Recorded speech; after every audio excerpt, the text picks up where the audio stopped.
That's right. Welcome in, welcome back, folks. We're in a very interesting time in Notre Dame land. And I can feel people struggling with it. I'm struggling with it. There's some really specific reasons. Uh, we need camp to start. We need to get this thing going because people are stretched out about as far as they can go with all philosophical stuff. What if this? What if that? What if that? What if this? What do we need for this? What do we need for that? For this to be good enough, we need this, but we don't know if we're going to get it. For that to be good enough, we need that. I feel that frustration, and it's building, and you see it on the Patreon chat, community chat. Like there's only so many days in a year you can ask all of these philosophical questions before you're tapped out, and then it starts playing with your mind. It starts playing with your mind, and like I just think that's where we're getting to, that like saturation point of all the what ifs, to where people are just kind of losing it. And I see some of it. I feel some of it. Like it's in, if you're a diehard Notre Dame person, it's natural in a lot of ways to get to this point, to get to this level. So we need to build ourselves a little bridge here to camp. And then I think that'll help. That'll help. Just to get to the next thing that tells us we're close to the real thing that we want, right? But it's getting tough. And so the good news is, I think you're going to have some really good news today in Notre Dame land again on the recruiting front. Although I think I'm going to put this out there. I got a complaint about some of the Notre Dame recruiting stuff, and I'm going to have to question this fan base a little bit.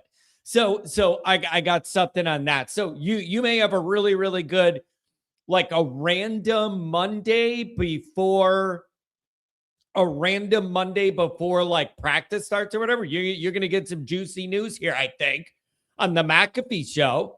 So I don't watch ESPN programming, but it's going to be interesting to see if that goes. So we'll get into that. But I'm calling all of us out on something, and people have been giving me a hard time about something. So I don't know. Will Belichick, will this be the season? Will he be the guy to get the axe mid-season? I don't know, but you better help him out. You better help him out. I don't care that it's on the road in North Carolina. This isn't basketball. No one has ever been scared to play a game at North Carolina. Go in there and beat the brakes off him. Like, I just you want to talk about you're leaving no doubt. Is that just a phrase we're going to say? If it were like, it's going to bother me. Is leave no doubt just a random catchphrase that we're going to say? Oh, leave no doubt because we're mad that we got left out of the playoffs. So now we're going to say no, leave no doubt. If you're talking about leave no doubt, then you're going to beat that ass the first 6 games, guaranteed. And then go play a hard-fought game at Provo. But yeah, I'm just wondering, is leave no doubt just something we're going to say because we were mad we got left out of the party, our invite got lost in the mail? Or are you really going to live that life? Because if you're going to live the leave no doubt, then you beat that ass 6 times in a row to start the year. So, listen, we're all just ready for what comes next. We're all just looking for what comes next. And you know what, though? Man, I love how much everybody cares. Like, the fact that there are people losing their minds in the Patreon chat 24 hours a day about wondering how this is all going to go. While it causes some uncomfortable discourse in there and some people who maybe need a little time out, it's like, God bless you people. Like, that they care about it that much year round, every single day. So I get it, man. I get it. And it is, man, I just it so I don't know. Everybody handles this stuff differently, but I'm seeing a lot of people. Listen, some of you guys, you might be best served take a week off. Like some people that I know that are really struggling, losing their minds with all this Notre Dame stuff. You take a week off and go do something with the kids or the wife, or go fishing or go golfing or go do something out, listening to some music. Do something to get away from it before this all starts. Because it's messing with people's minds. And so, it's interesting. It's a wild social experiment. Where is it? Let me see this. Somebody else.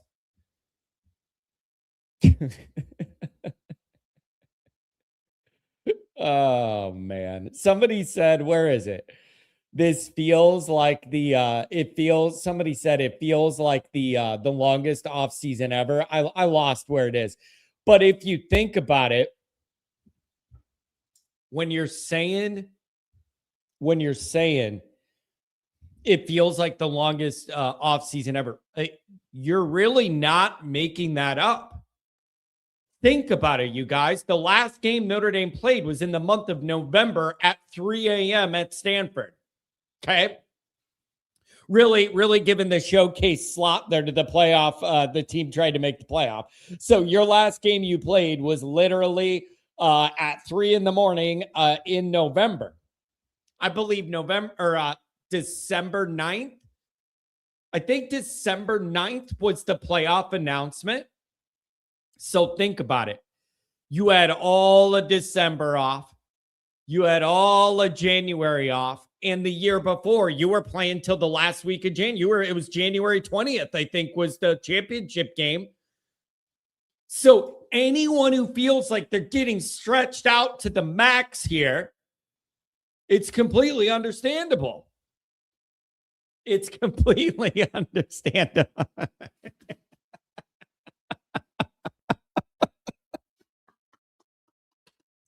Wait till you guys see what I see behind the screen here. I can't.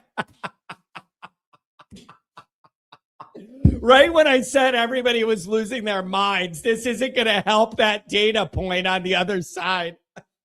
Wait till you guys see what I see behind the scenes here. Oh my God. This is going to be a good Monday after all. I'm just saying, you guys, I understand it. And Adam said, John, maybe you're the one who needs to take a week off. Yeah, there might be something to that, to be honest. But it's just, we're almost there. And we're going to get to the next phase here, which is camp. And by the way, here's the issue with camp, though. Here's the issue with this camp. I don't think you're going to, according to the legacy media and their own words, they're only getting full access to the first practice in August. That's the only one they have a full view, like they're invited to, and they're going to be able to see what's going on. It's the first one. So that it makes me wonder how much data you're going to get day to day from all this camp stuff if they're only allowed to be in there the first full practice, and then they're not going to have that access after that. It makes you wonder how you're going to get the information. It may turn into one of those things where that legacy media, they're not invited in there, but they got a guy in there. Right. And so then you could, you're going to play the whole, I got a guy behind that wall and here's what they say is going on. And then you're going to get the clips Notre Dame wants you to see. And Goolsby brought up a great point last week on Raw of like, is there an angle to what the program is going to show you in camp? They're keeping it real closed down, not a lot of access. And then they're going to put out their certain clips. So what are they going to want to present to us and why? Right. And so you're going to get all of that. But it's going to be, it could be a frustrating August too, because you're going to know practice is going along, but I don't think you're going to get that much data. But it'll just be good to know that we're moving towards the season where you're going to actually get some answers to all your questions. So I don't know. Coach, good to have you in here. It's been a while. It's been a while. I'm telling you guys, watch out for Wisconsin. 30 new players. The QB is magic. Whatever, man. If leave no doubt involves struggling to beat Wisconsin, who like is too cheap to fire their coach last year, I don't know where this is all at. That ain't no leave no doubt to me. Struggling to beat this Wisconsin team. Notre Dame and Wisconsin are at opposite ends of the college football world right now. And one of them's checking all the boxes and has momentum. And the other one, they don't know what they're doing. They wanted to fire the coach, couldn't come up with the money or the balls to do it after last year. I don't know where that leaves you, but it ain't leaving no doubt. So I don't know, man. But this is going to be, buckle up. It's going to be a long August. Everybody going to be losing their minds. And it's a good thing in a way. It causes these little fights on the Patreon chat or people disagreeing or somebody overdoing it, whatever to prove a point. But I'm just telling you, like, it's a good sign. Like, I like that many people love Notre Dame that much. They're going crazy over it. It's like, it's good for what I'm trying to do. So I don't know. Go Canes says 39 days left till Canes football. Well, we'll see you on November 7th. I don't know, man. I don't know. It's Coach says, I've been gone a while now, missed the show. Mornings have been crazy during the summer, but glad to be here, catch. So yeah, welcome back. This is the time of year where you start getting some names that come back that oh yeah, I remember that guy. Like, people are starting to come out of hibernation here. We're starting to come out of hibernation. It's a beautiful thing. So let's get into a couple things. There's a couple people backstage. Let's bring them out, see what you think. Rodney, $2. Pick the game that'll be closer than it should. I know some people thought it would be North Carolina. A lot of people honestly think, a lot of them think Wisconsin might be the best one. Of those 6 games, there's a lot of people who do think that Wisconsin might actually be the best one. They're going to have a pretty good, pretty decent defense. There's like an expectation of that, I think. I've heard that from a lot of Notre Dame people. Bobo says Michigan State, man, I struggle with that one too. You're on it. They're a disaster, but gone through 2 coaches that didn't work out, all this reshuffling. Then you hire Fitz, who was doing naked warm-ups at Northwestern. Now you got him in there. And it's a night game at home. Am I crazy for thinking you should be able to handle that? It's a night game at home against a program in the totally trying to find its new self. Again, it's another situation where Notre Dame and another one of these programs are at opposite ends of the college football world. If you are not in position to handle that, I can help you. None of this is good enough. None of this is good enough, man. So whatever. That's just how I see it. But, whatever, man. But you can believe whatever you want to believe for whatever reason. But that's the way I'm looking at this. Notre Dame is at the opposite end of the college football world than these teams on the first 6 on the schedule, and you got to handle it. If they take Sparty lightly, Fitz is good enough to drag you in the deep. He might be good enough, but is their talent good enough to do that? He might be. He's beat Notre Dame as a player and a coach already. I'm not knocking Fitzgerald's bone to pick with Notre Dame. He does not like Notre Dame. He's one of the few guys. That's a good trivia question. Who else has beat Notre Dame as a player and a coach? Because Fitz has done that.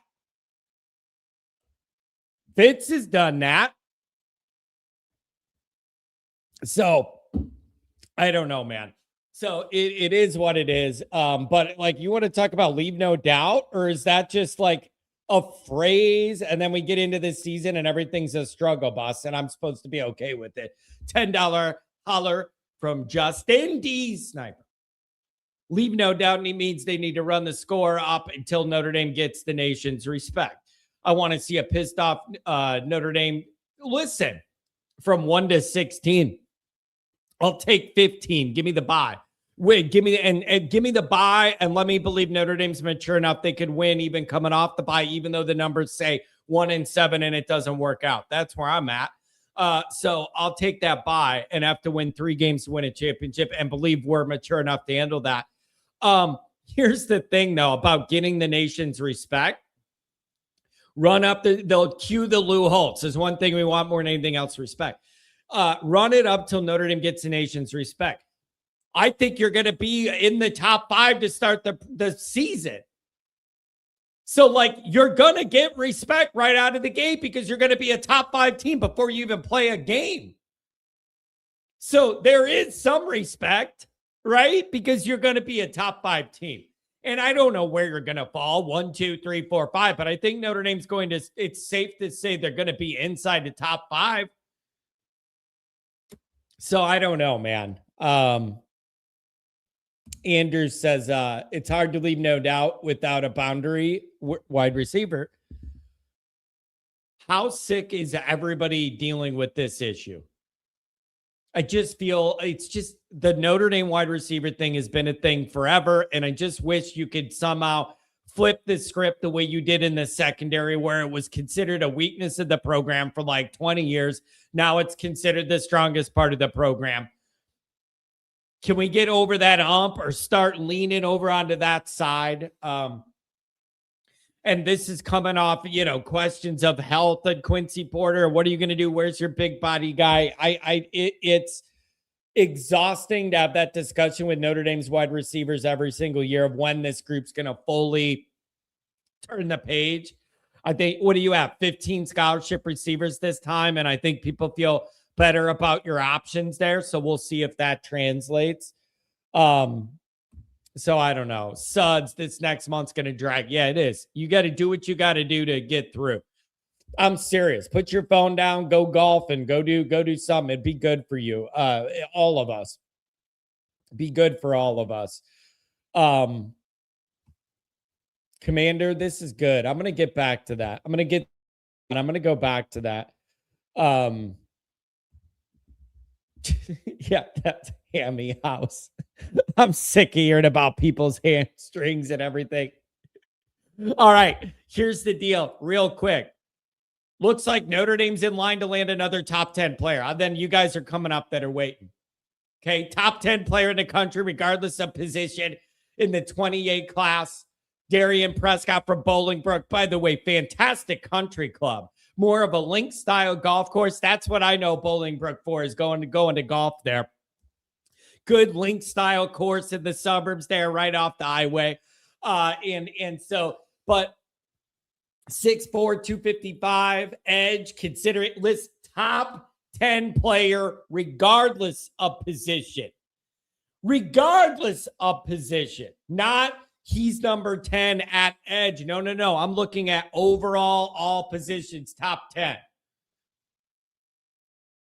6'4", 255. Here's the other thing I like. Considering, I think it's coming down to what? Notre Dame, Oregon, Texas A&M. That's really interesting to me. Have you noticed how many of these battles Notre Dame's in, and they tend to be at the very, very top level of who's recruiting well right now? Do you guys think that that's random? That the guys Notre Dame is finalists for now, you kind of are ending up at that very, very top of that pyramid there with Notre Dame, Oregon, Miami, A&M. You're kind of I just feel like we're with a lot of these guys. You're right at that top level, with the top elite recruiting teams, and Notre Dame's right there. Notre Dame feels good about this. And I know it's not 27, so you're not going to be able to add this to 27 and then go up in those rankings. It is 28, but I'll tell you what, man. What a fantastic job Notre Dame's doing on the recruiting here, especially that defensive line, Charlie Partridge, whoever else is involved with whatever is going on. They're doing a damn good job. So it is. I love it. It's fantastic. It's exactly what you need. Like if you want to build a perennial playoff contending team, you can't go wrong building around a D line. You can't go wrong focusing and building around the D line. You just can't. So really, really good job. They expect to be able to, that they're going to land this guy. That's the word on the streets. Everybody's figuring that. And so to say they're on a roll would be an absolute understatement. And so seriously, other than give me an elite quarterback, I can't think of another group that I would want to start with to build myself a title contender than the defensive line, inside and the edges. So like, I love it. I love it. And you know what? I still don't know. So Partridge is a new guy there. You're landing all these elite high upside defensive linemen. But I don't know everybody else involved. Like, I don't know, does all the credit go to Partridge? And he's like, I'm the best guy doing this. Ask NFL guys, ask whoever. And then you're landing them. Like, I don't know what the blend is of who all is involved at what part of this and how much the money has to do with it compared to I just want to play for Partridge. And I don't know all that. Whatever the blend is, it is winning. Whatever the blend is, it is winning. Yes, it's because Notre Dame's spending a lot of money or whatever. Here's my little bit of pushback on that.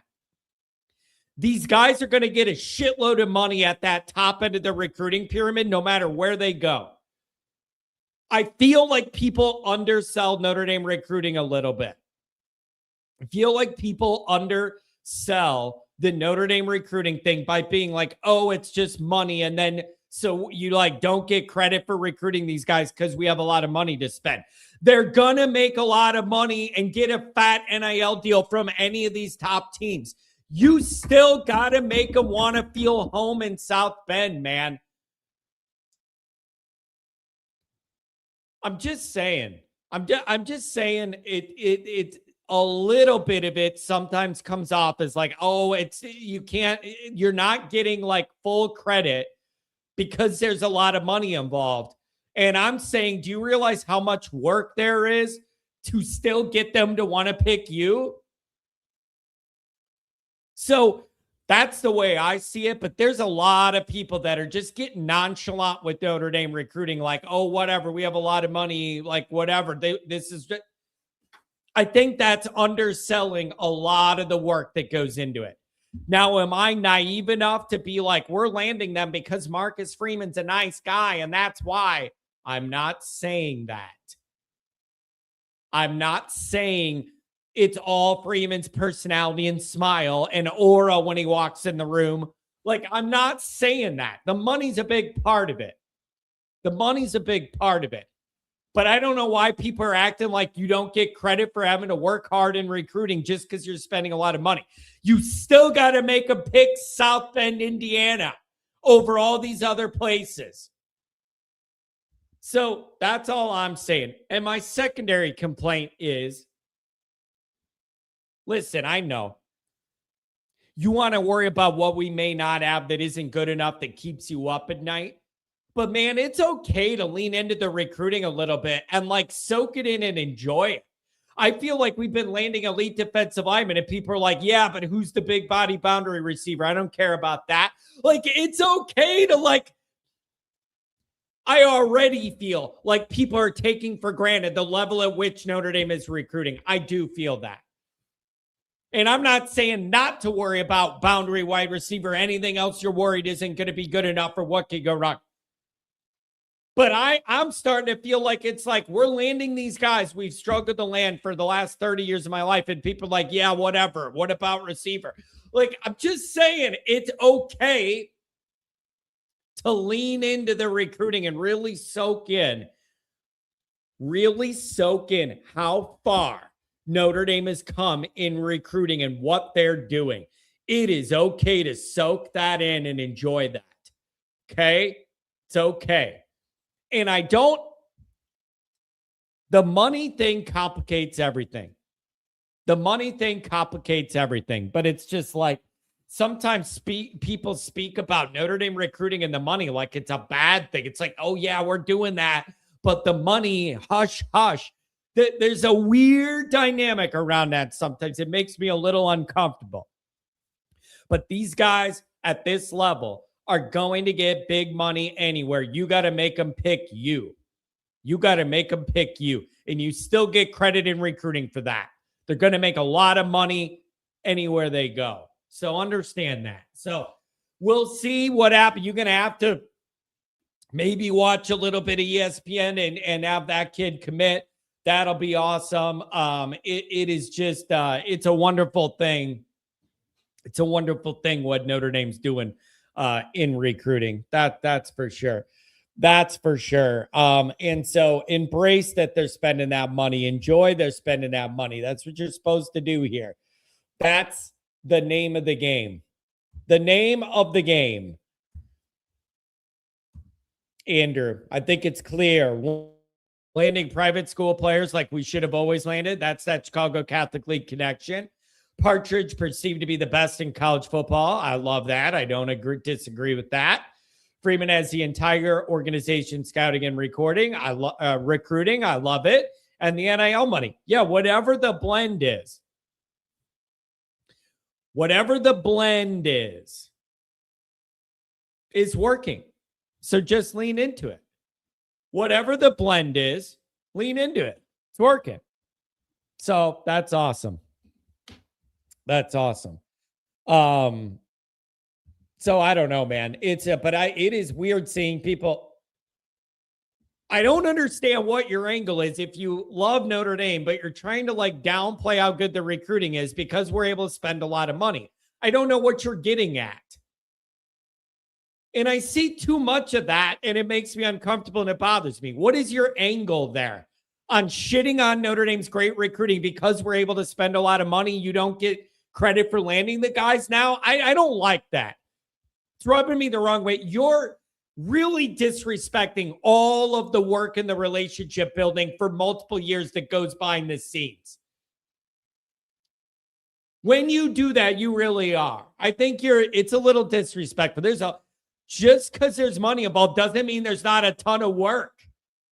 In a lot of ways, it's more cutthroat work. But I'm starting out like that. Oh, you spend a lot of money, so it's just easy to land these guys. Absolutely not.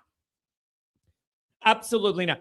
The higher up the food chain you go of the better recruits, the harder all this gets involving the money and the agents and everything else.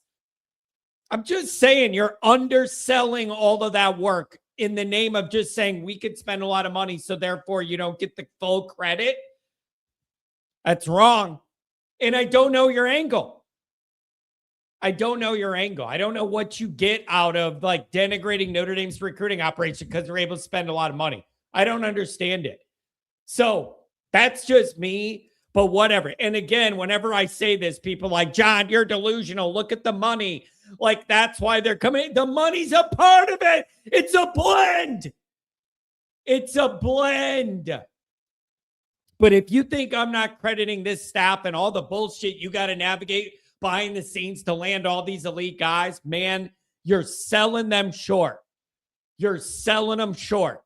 And you're not even going to hear 99% of the games in the BS that goes on to land these guys. You're never going to hear them. Those stories will never see the light of day. They never come out of the goog. Some of what you got to do to land these guys, even if you can offer top-notch money. So I'm just saying, acknowledge the money, but still give credit to everybody involved. I don't understand. What do you just want Freeman to fail? Like, what do you get out of being a Notre Dame fan and not wanting to credit the staff for landing these guys because we pay a lot of money? What is your angle? What do you get out of trying to minimize what they're doing in recruiting because we can write a big check now? What do you gain out of that? I think it's a little disrespectful.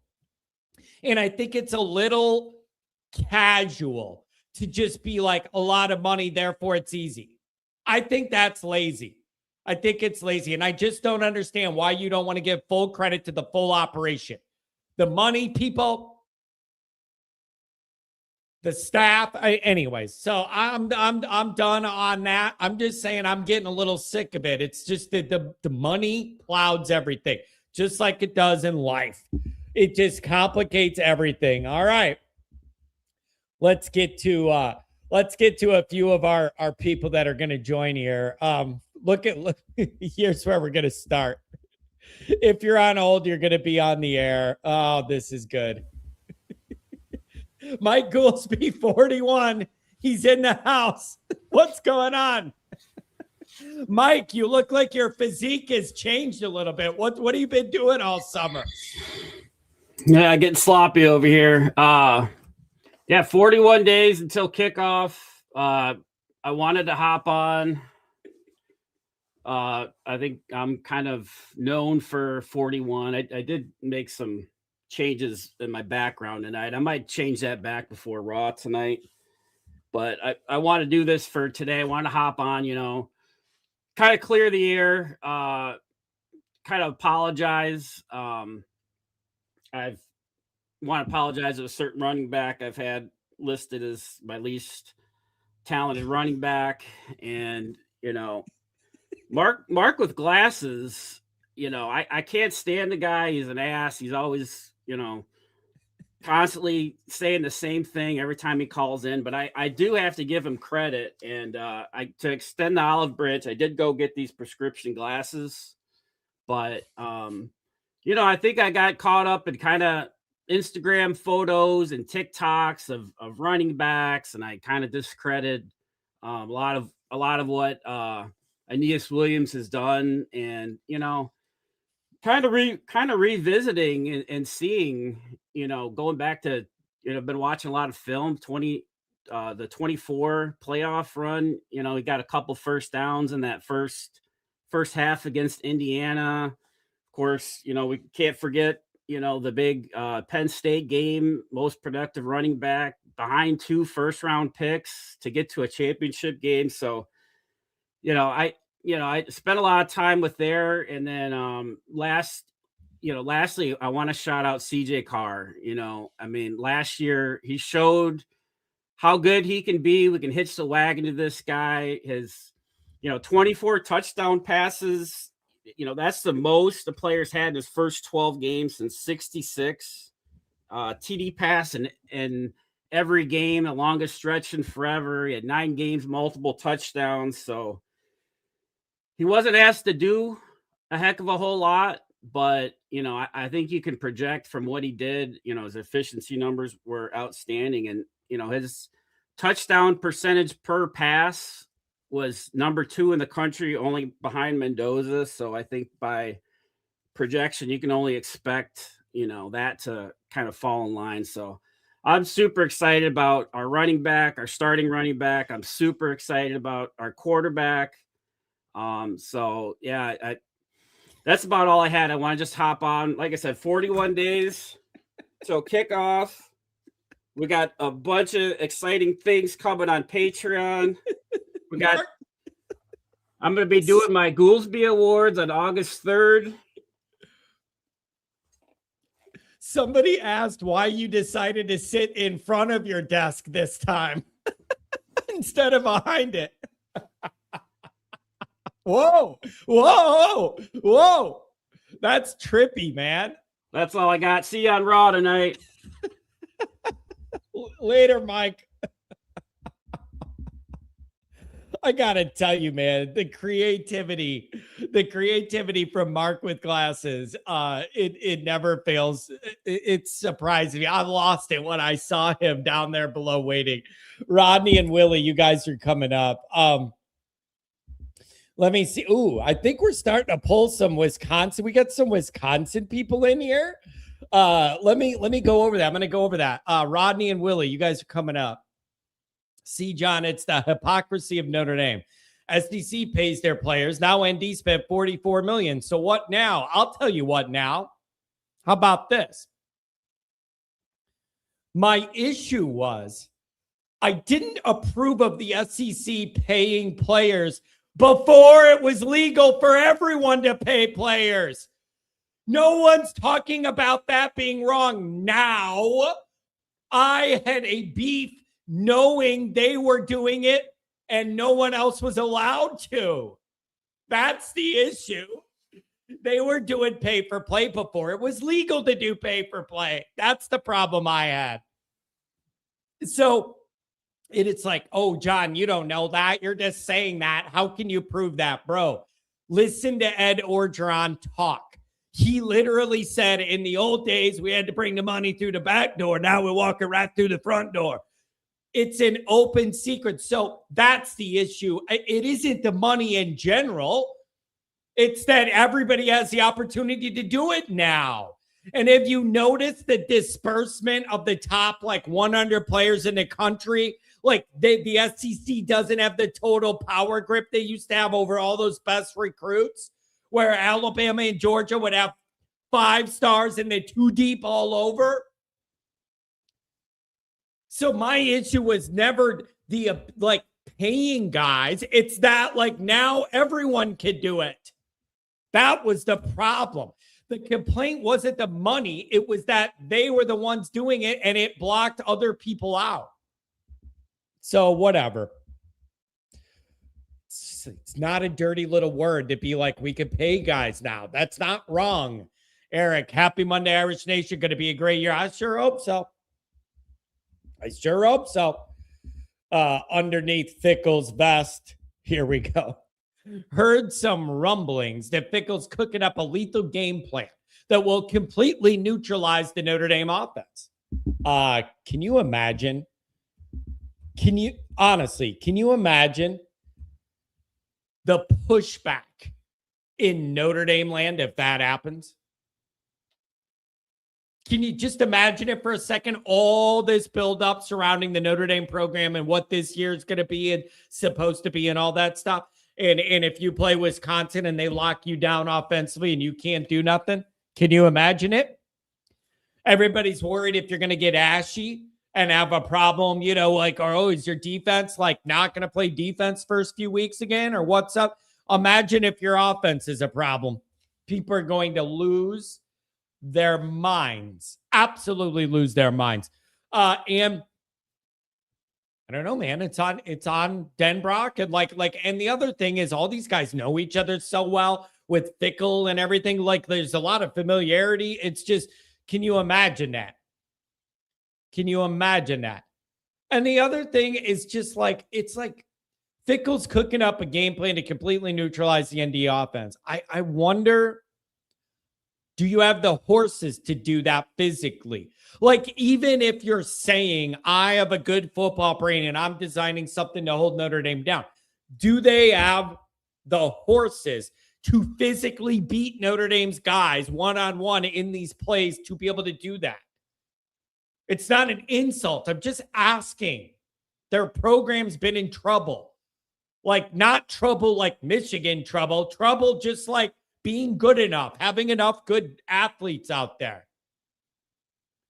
So, like, that's my one. You could have the best football brain in the world that designs some scheme. If you don't have the guys to go out there and beat the other guys one-on-one at the line of scrimmage, then where does that leave you?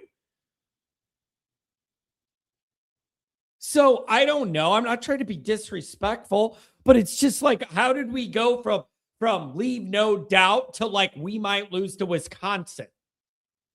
So, I don't know. And then it's like somebody's going to say, yeah, you could say that about Northern Illinois and Marshall too, and they beat you. So that's fair. That's fair. That's why we just need to get there and get some data and be able to figure out where this is starting out at. It's going to stress me the hell out. Fickle did it once before with Group of 5 talent. Yeah, it was and because Freeman loses in September. All right, everybody worry. No, just...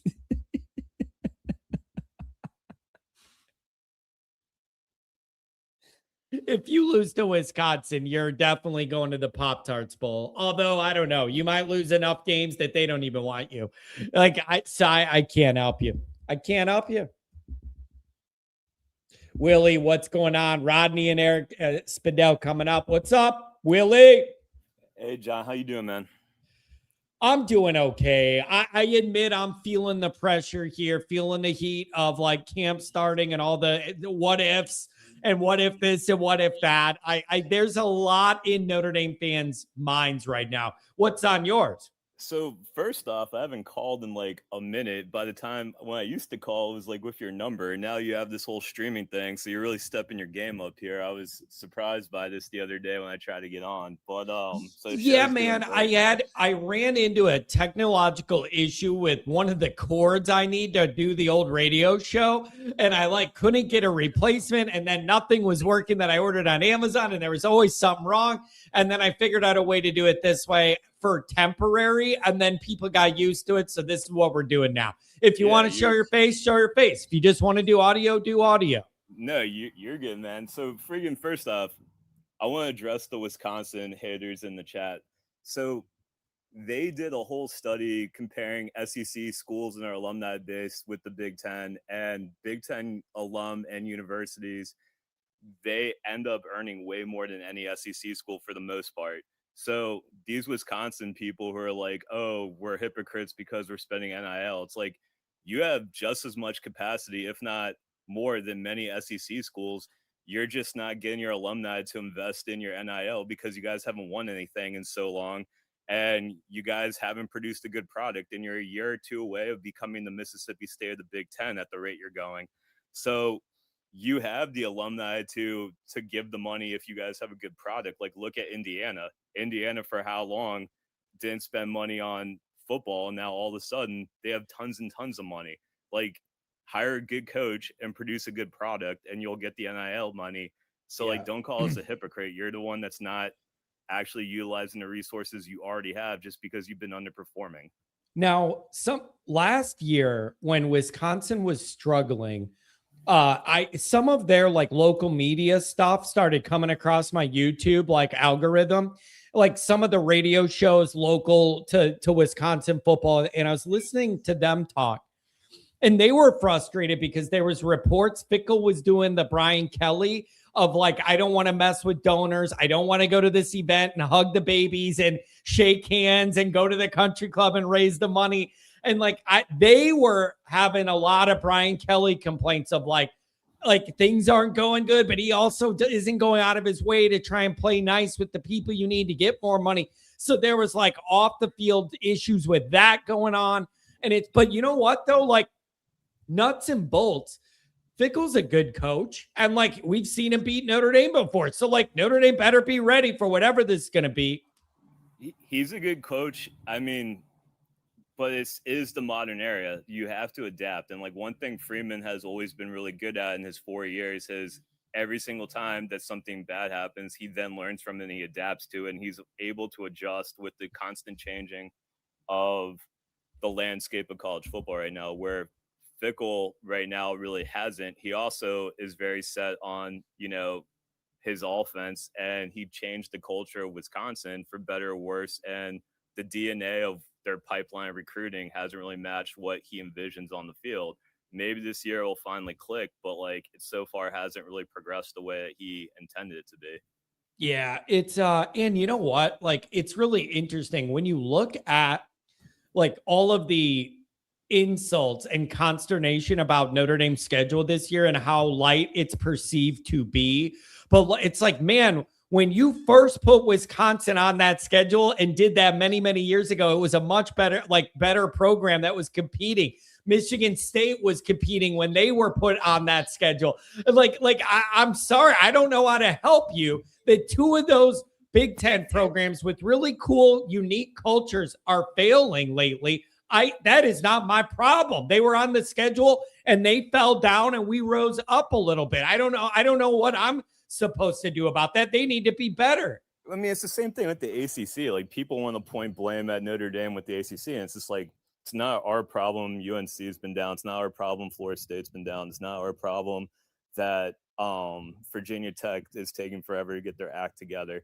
Like these are historic teams, a lot of them, especially like Florida State, and you have the recruiting base. You just have underachieved, and the entire conference has been underwhelming for so long.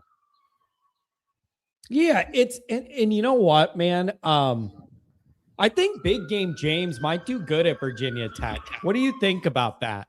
I think it depends on how you want to say like good. I think I live in Maryland. I'm close to, like, I'm in the DMV area. I have a lot of Virginia Tech buddies.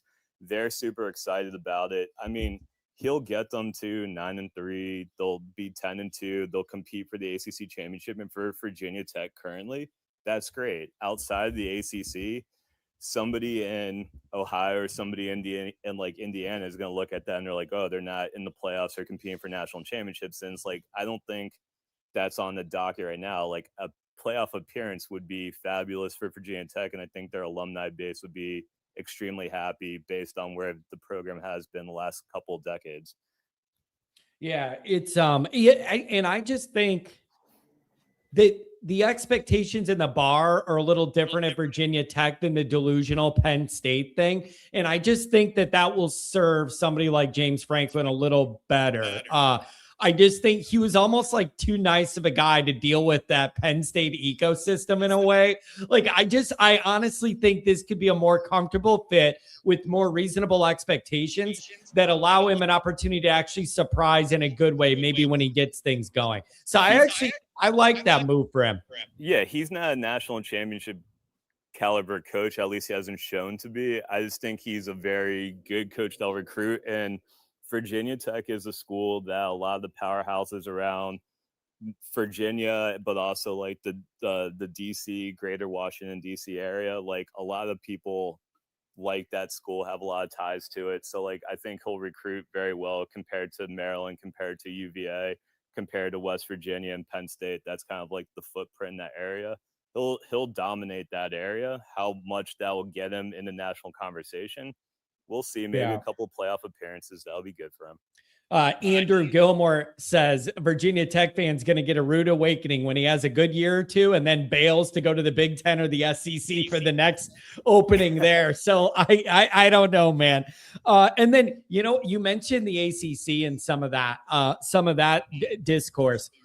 The other ecosystem I'll tap into sometimes is Florida State, just because I want to learn more about like why they are where they are. And like, it's just kind of like, why I just think they have no donor base or nothing. And there's just no momentum and they're just kind of stuck spinning their wheels is what it feels like down there. So, I mean, I heard something that they were one of the big schools in the SEC to play the COVID year, or in the ACC to play the COVID year. And I heard the reason for that is their spending on athletics is so, it's just, like they're basically not a financially sound institution. And so if they did not play football and get the revenue from football that year, they wouldn't have been able to cover the overhead costs, not just for the athletics, but for the university. And so a lot of this push to get them into the SEC or the Big Ten is they're trying to keep up with the arms race and they don't have the financial ability to do so. Yeah. And it's really, really tough. If you're the third of Miami and Florida State in Florida, and you're the third, that's tough. And that's right where they are, because Florida's reinvesting now. They got a new guy and it looks like they're ready to recruit at a bigger level, spend more money. And then Miami is right up there with Notre Dame. So like they're landing a bunch of people and have a lot of money to spend. So like if you're the third in that race in Florida, you're screwed, I think. Well, then you have UCF that's like nipping at their heels and trying to, grow their program and their university. You have USF that's doing the same. So they're really feeling the pressure, but they're trying to get that that accreditation that the Big Ten really wants. They're trying to really up the ante with their academics. And if you've seen the rankings on US Newsweek and World Report, like they are really, really growing their academics at that school, because they're trying to, but I think it's all sports motivated. It's not so much academic motivated, but they're trying to up their game academically for that. Yeah. And then let's flip it over to Notre Dame now. It's been a while since you joined. I would love to know where your mind's at about the recruiting lately and about camp starting in about a week and what your expectations are. Where is your mindset with this program now in a leave no doubt year? Well, that's actually why I've been trying to call is you know, you're talking about the receivers. You're talking about people are happy with the D line class, but not like as enthusiastic as you would expect. I just think with the receivers in particular, we have so much PTSD of just every year being told it's the Yep. year, and then Gonna it be never. different this time. Yeah. Yeah. And then like we think we get a stud in Ohio State's like we didn't even want that kid in the first place. And you're like, which is true? And which of these two situations are true? Is he a stud or is he someone the other team didn't want? And I just think like everybody's gonna wait and see. And what's sad is like we still have a Cam Williams on, our roster that was the big stud coming out of high school and hasn't really lived up to it. And so until we get kind of like running back, kind of like cornerback, until we get, people turning out NFL prospects that are actually getting drafted and it's, translating the field, like we're always going to be skeptical of the receivers in particular. And I think that dampers everything. We're all in the wait and the hold because as Notre Dame fans, you and I are about the same age. We've had so many, this is going to be the year, this is going to be the moment, and then the rug gets pulled from under us. So we feel like the receivers has been that hurdle. Yeah. And you know what else you could think about too? You can name a lot of like individual receivers Notre Dame have had that are exciting and you have good memories of and could play at a high level and do all that. It's like it's more the group in totality combined with the quarterback to get them the ball, as we've never felt lately that that's at a title winning level. Like you can name these guys like one-off guys over the last 25 years or whatever, but it's just like the overall passing operation I don't feel like people have thought is at a title winning level. And you feel like most of the areas in this program are getting there, and you need this one to get to that level too.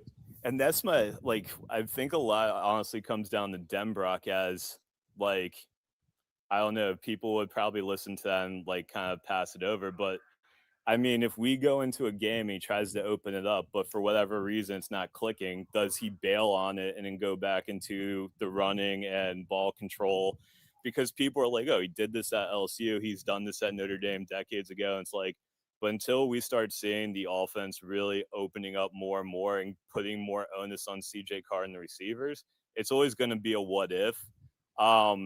So like, yes, we need to be a balanced offense. That's really what our DNA as a team needs to be. But we also need to start seeing more and more on the receivers that helps get the buy-in of like recruits that want to come to Notre Dame. That also makes us much more of a versatile threat because we can kick to this, we can kick to that, whatever, like pick your poison, But I think Denbrock, he owes it to CJ Carr at this point to allow him to like open it up and put more on himself. Yeah, and it makes sense with where the program's at that you do that, because you don't have a Love and a Price that you feel the obligation to feed, and they're your battery and like your starting point. Like it just all kind of points to CJ Carr being like the straw that stirs the Notre Dame offensive drink. And I'm not saying you're going to not run the ball. I'm just saying it's different when you no longer have Love and Price back there. And so I want to see how Denbrock puts this together. I think it's going to be really interesting. And I mean, Aeneas Williams is a hell of a receiver. I mean, remember that catch in the playoffs a couple years ago? Like he can be deadly out of the backfield too. And so I think it actually plays into his skill set, kind of like how it was with Williams, when he would go out and we would line up at the slot at sometimes. And like, I just think that we need to open it up a little bit more, and that will also help with the recruiting of receivers, because I also like quarterback. I don't want to keep bringing in a receiver for a year or two off of a rental. Yeah, it's Chris 555 says, where's the proven receivers? I don't know. Like, I don't have a good answer for that. Jordan Faison. There you go. That's the one guy that I trust. After that, I don't have a good answer for you. And that's so I think it's that's like, fair. Like, I don't care what anybody said. I trust Faison, and that's about it as I sit right here today. That doesn't mean they can't be good. I'm just telling you my trust. I trust Faison to do what he needs to do. I got to see it from everybody else.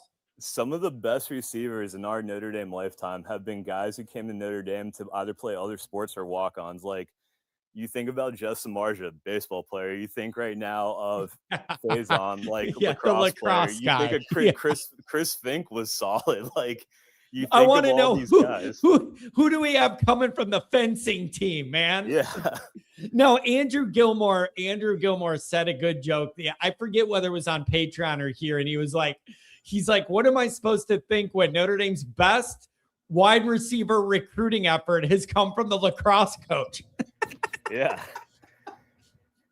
And so I don't know. That part of the team's got to get a lot better, and they're going to have to prove it. And Greathouse is going to be healthy and have to be good and step it up and all this stuff. BO says Greathouse is awesome. I don't care what anybody says. Like, I just want to see it. I just want to see it happen. No one said Greathouse isn't great. This problem with Greathouse is he's got to be on the field. Like that's the issue right now. Be on the field. Yeah, it's an issue. And then all of the Porter, is he going to be healthy? Is he not going to be healthy? And there's like I've heard some conflicting reports on that. Healthy, not healthy. What's going on with that knee? What are you going to get out of that? I don't know. But I do know this group's really got to take a big jump this year. Got to. And Carr can help with that. Like he can help bring them along. But at some point, you're going to need guys there to step up. Yeah, and the last thing too is on defense. I mean, everybody's pointing to Ash. My thing is, yeah, we're a deep defense, but we can't be like 2 years ago where it was the injuries. Like imagine if Riley Mills was healthy or Howard Cross was 100% in the playoffs. Like, yeah, we have a very, very deep defensive rotation at almost every position. We still got to have bodies, though, that are healthy, ready to go in December and in late November. And so that Miami game, November 7th, like, I really hope they're smart with the rotation on the front end of the season to kind of alleviate that. Because I think, just health-wise, I just want to make sure everyone's healthy. The big question marks is always going to be, how healthy is your team in November and then receiver. But, I mean, the defense, like, the Kia brothers are amazing, and we don't even talk about them because they're like their third and fourth stringers. This defense is elite. Yeah, those are my only question marks, really. Yeah, it's a big year, and it is interesting. There's so much belief in Notre Dame to be a preseason top 5 program. There's so much belief when there's a lot of questions that remain to be answered on the offensive side of the ball. Like there is a lot of built-in belief in Carr or whatever on offense, considering every position group other than Carr's got a lot of new faces in it. And so there's a lot of belief there. And so Notre Dame's got to deliver, man. It all has to come together and be good enough, and guys need to step up and do their role. I don't know what to tell you. But you're not entering game one being like, I know exactly what I'm going to get out of this offense. You don't. Yeah, because I think everybody's wondering about the running backs and the offensive line. Offensive line, in my opinion, is going to be fine. As Notre Dame fans, we have equity and trust in that position is going to be fine. There might be some bumps along the road, but like I think the offensive line is going to be fine. But I'm curious of what the approach is of Denbrock with the offense moving forward. But I do have faith also on that side of the ball to get it done. Yeah, it's but man, we need to get some answers. So we'll get some soon enough. We just gotta wait a little bit longer, man. Hey, I really appreciate you joining me. It's been a while. You too, John. Take care. Hey, thanks a lot, man. Have a good one. Rodney and Eric coming up. Rodney, what's up, buddy? Farewell and adieu, do you fair Spanish ladies. Farewell and adieu, you ladies of What's Spain. going on, Quint? Not Kent, Quint. That's different. Orders for the sail back to Boston, and oh, nevermore shall we see you again. Sorry, you let me finish, Sean. It is a classic. Yes. All right, buddy. Been a while. We'll see how long this phone goes till I keep dropping out. I tried to get my phone replaced yesterday, and it was a nightmare. Spent an hour for nothing. I'm going back in there today, so hopefully by next Monday, I'll have a new phone because I know my mic's been popping out all the time. Really frustrating. Well, So right we'll see how now long you're this good. goes. Right now you're perfect. Yeah, it'll be when I make a great point and it'll go. I can hear it now. How you doing, John? I'm doing good, man. Rodney, I'm ready for some data. I'm sick of all the what ifs, and we're just ready to get answers to our questions. Yeah, man. It's about as direct as you can get, for sure. You know what, though? We got this, 6 weeks to go? Would someone say 39 days? That's not too bad. That's not too bad. And, John, you know how it is. Fall camp starts. That's the next big thing we're kind of looking forward to, right? And then after that, once you get about 2 weeks out, that's when, so there's going to be kind of that lull between fall camp and 2 weeks out because, how much we're not going to be able to, right? Because the media is not going to have that much access to practices. Yeah. So, but John, I wanted to throw out something. This is kind of a point I've been wanting to make for a while. I want to see what your take is on this. Now, this all could be a moot point in the coming years. I want to bring something up, man. It's really kind of bugging me. And more people aren't talking about it. Okay, so there's this conference realignment thing, and at what point are we going to get to the point where Notre Dame is going to have to just join a conference? Here's my question for you. If we're indeed going to a 2014 playoff, and I know that's not set in stone, but that's what it's looking like, why would teams be afraid to play us at that point? Here's one angle. Think about that. Yeah. Here's what I've come up with. So that is the debate right now. Like earlier this summer, there was talk about this too, of like, what is Notre Dame going to do? Don't do anything. Wait and see if it goes 24. Maybe USC's more willing to play you at that point. Texas won't bail off the schedule, whatever. Here's what I've come up with. The people that didn't want to play a tough out of conference game to miss on the playoffs, now maybe it goes to 24, but they don't want to risk a high seed by losing to Notre Dame. That's lame. You get what I'm saying? So now maybe it's just about loss prevention to get a higher seed. That's grasping at straws at that point, though, man. It's like, are you serious? I mean, yeah, okay, but I guess I'm looking at this. Let's go back, 20, 25 years or whatever, however long you want to go back. I mean, Florida State, Miami, Michigan, all these teams played Notre Dame back then, right? And there was no playoff, but did you see those teams fall out of the top 25? I mean, if they were that good, you know what I'm saying? Like, I just don't understand at that point. I understand a 12 team. I get it because they saw what happened to us literally last year when we lost our second game. But if we go to, and again, this is why I don't understand teams dropping us off the schedule so quickly. Why not wait? Unless, of course, there was a time thing where they had to make a decision. But I just feel like if we go to 24 teams, I would think it would make a lot less sense to be dropping. And here's the other thing, John. I'm starting to really wonder this in the grand scheme of things. Is conferences even necessary? Yes. At that point, the issue with that is, here's the issue with that. The SEC and the Big Ten feel like they have the power and the money and things are going well for them. They're going to hold on to that. They're not giving that up. Well, why not the SEC and the Big? Okay, because think of it this way. They don't want to give up that money. Great. How about make more of it? How about the SEC and Big Ten get together and ACC, what's left of it and what's left of the Big 12, and just start their own league?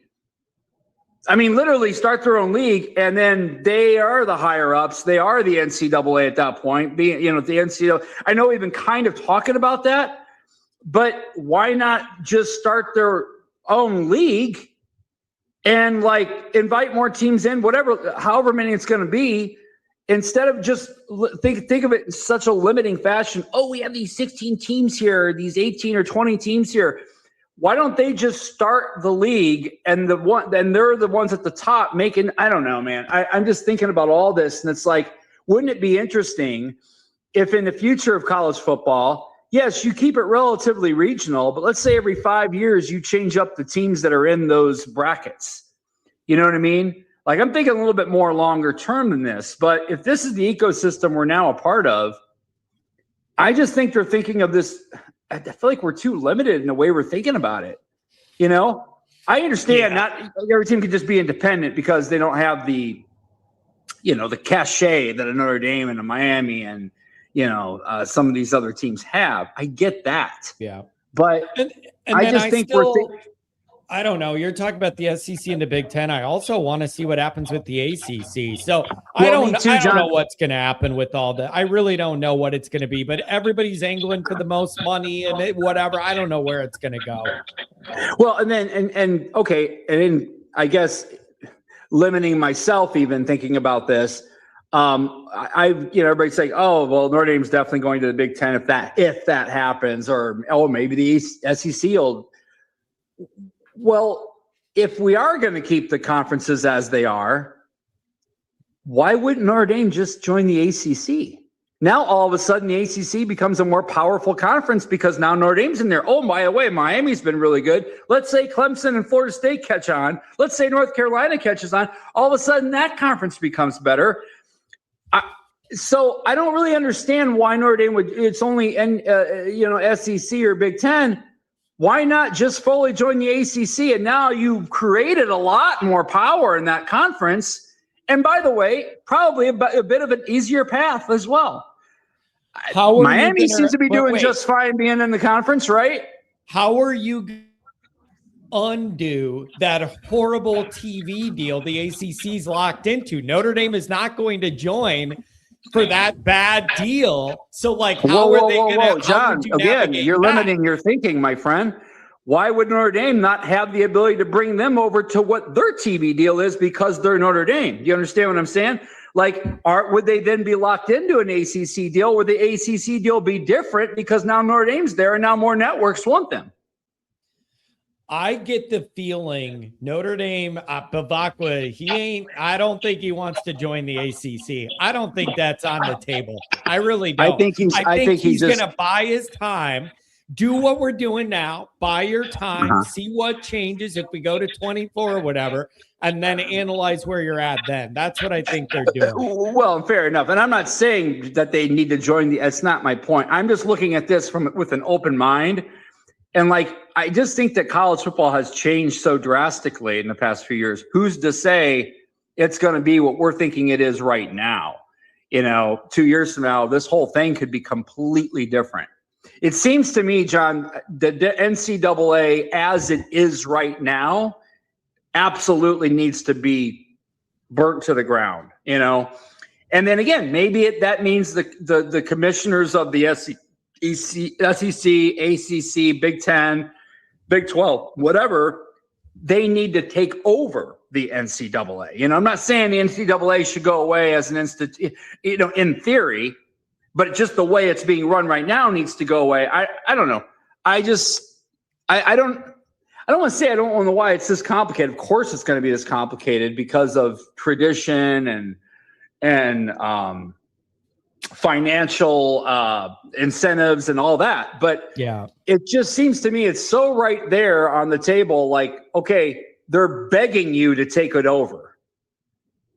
Yeah. So I don't know. I think I think they're going to be patient. I think they're going to be cautious. They're going to let things change and then see where you're at once that happens. Well, sure. Rodney, yeah, I agree with you.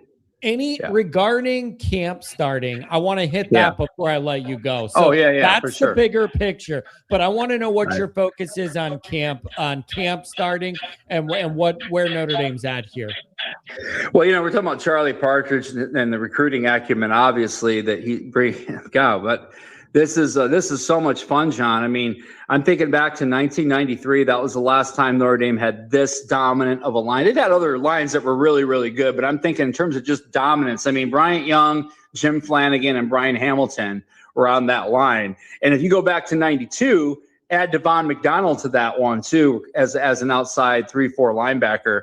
And this is the best group of talent I've seen at that position. So I can't wait. I want to see how that line looks in camp, like actually playing, you know what I mean? Like actually with bodies going in and out, how that looks, because I'm really excited for that, man. So I think on the offensive defensive line, this is the best we've been on paper since those years. And also the best we've been overall talent-wise since those years. Boy, the defensive backfield, too. Can't wait to see what they look like. This could be one of the best defensive backfields in the history of college football, John. I mean, again, on paper, I'm saying. And then the linebackers. I mean, there are better linebackers out there. This should be the best defense in the country on paper. I truly, I'm saying that right now. Yeah, I don't know if that's a hot take or not. The other thing is, it's on my list. Do you think we're past the Chris Ash experiment of like not knowing what we're doing and not having like our best guys in the best position? Like, do you believe we're beyond that? Because ain't nobody got time for that this year. No, I don't believe that until I see it, right? I mean, I know what Ash became throughout the year, and I give him credit for that. But just like with Freeman, man, Freeman they've been slow starting under Freeman. We need to see that they're beyond that, right? The one year that they weren't was 2023. They came out pretty strong at the beginning of that year. Didn't really have any there wasn't really any close games up until the Ohio State game, which we should have won, of course. So that was the one year that really wasn't the case. And this year feels very similar to that one in terms of the schedule being, backloaded. But again, that's not off the table until we see it off the table. Let's see how they show up against Fickle. I mean, I want to believe that they are. You would obviously assume based on how they ascended last year that they would be beyond that. But we have to see it. We have to see it on the field. Because, like I said, leave no doubt, all this stuff. I don't want to say they're empty slogans. They're not necessarily. But we'll see. We'll see how it looks, man. I'm real proud of the program right now in general, man. I'm proud of I'm so happy, and I'm just so here's the last thing I'll say, John, before I go. I know we didn't really get into the offense. Yes, boundary receiver. We got to see how that all works itself out. But my God, man, when have we had 15 scholarship receivers that were, again, on paper, look pretty good? It's been a while. But I just want to take a moment to really appreciate who we have running our program right now. And, just how rare this is. Because you're hearing it from people outside of the program. I mean, one of the more genuine. I literally am like, God, this guy, what he can handle with, and also I want to go out to just college coaches in general, man, what they have to put up with and what they have to do, and to be able to check all those boxes. And I'm talking when it comes to recruiting, when it comes to the NIL stuff, and of course the big picture, and then all the publicity things you have to do and the PR stuff. I mean, Freeman is just like so tailor-made for this. And I love to hear stuff like, I think I want to retire here. And God, to say something like that, and Freeman being a man of his word, that means a lot, man. That holds a lot of weight. Don't get me wrong. I'm not holding out hope that he's going to be here for 20 years. I don't think that's necessarily going to happen. But I think for the next 5 years, we're good. I think that even if he wins a title, I think we're good for a few years, man. I really do. Yeah, it's going to be really interesting to see and how much this year and the result of this year, where that leaves the whole program and the perception in a year with so many high expectations. It's going to be interesting. Rodney, thanks for joining, buddy. It's been a while. Yeah, it sure has, man. I'll be here from here on out, though, week to week. So, and then I'll see you at that Rice tailgate. I know you're going to be there. You will. Oh, you will. You will. Okay. All right, buddy. All right. Have a good one. See you later, Quint. Have a good one. Yeah. Somebody said that Jaws is one of the most overrated movies of all time. Man, I love that movie. I'm going to say it again. The simplicity of Jaws is what makes it so good. There's nothing fancy about it. It's just the most human thing of all time. Like shark eats human scared shark. There's something like really basic about it that I think is fantastic. It's just very, very well. The simplicity of it is why I like it so much. Somebody said next time we need to, if we're doing songs, we need to do the Edmund Fitzgerald. I'll tell you, every once in a while, you drink a handful of beers and you just want to listen to the wreck of the Edmund Fitzgerald song. And like, you could kind of drift away in the narrative and the story that he goes through and what they must have been going through, like knowing they're going down and that whole thing. I love the Edmund Fitzgerald. I love that song. You got to be in the right mood for it. But that's the kind of music you don't get anymore. You don't get that kind of music anymore of like this narrative storytelling and like the nostalgia part of bringing you back to what it was like and all of the nuance. You don't get that in modern music anymore. That level of storytelling. And like, I just really like that. I appreciate it. But I'm an old soul, so I like the old stuff like that. ND Wine and Cheese. I have something on this. The SEC leaving and doing their own thing is not the TV product they think it is. I've been having this thought too. Them being like, oh, we're serious. We might just break off and go do our own thing or whatever. What are you going to do? Have your regular season when you're going to just play each other. And then what are you going to do? Have your own playoff where you just play each other again? Like, at what point are you like, okay, we think that our teams are good. We're going to go test that against other teams. Like, I guess I just don't understand, like, the idea. You're going to beat each other up all regular season and then beat each other again in a playoff, playing no one else but your own teams, entertaining your own little quadrant of the country in the Southeast only. And like, do you even think that... Yeah. I don't know why I laugh when I said when I see to get you Gumi there. I don't know why that made me laugh, but that's a good pull. And it's just like, yeah, and all that's left is the wives and the sons and the daughters. I love that shit, man. I love it, man. Anyways, so I don't know what they think they're doing. I think they think too much of themselves. You're literally, how much, don't you think even diehard SEC fans will get bored when you beat each other up all regular season, then you have a postseason where you just play each other? Don't you think at some point they would want to venture out a little bit? They want to turn it into live golf, which was the worst thing that happened to professional golf, where you end up having a tournament and then you got to go, well, this guy's winning this tournament. But there's some really, really good players that should be in this tournament, but they're not because they're overseas. So is this really like the best guy, or is it just the best guy here because the other guys are in another league? Like, it starts making you question all of it. So I just think they are overvaluing what they think this is. And I think the idea is half-baked. And like, I think even SEC fans will get sick of only seeing them play SEC people and pumping their chest out over it. So whatever, man. I don't know. ND Wine and Cheese. John's playlist on Shuffle has to be a roller coaster of an experience. The Edmund Fitzgerald and then Adrenaline Rush by Twista. I got it. It's really interesting you bring that up. I saw Twista live Saturday night. He was like the headliner in this local music fest, like in our suburban town and like one night they had like a rock and roll cover band headliner. And the other night they had Twista as the headliner. And guess what he started with? Adrenaline Rush. And I'm going to tell you this. I did not fit into that crowd, but I had fun anyways, damn it.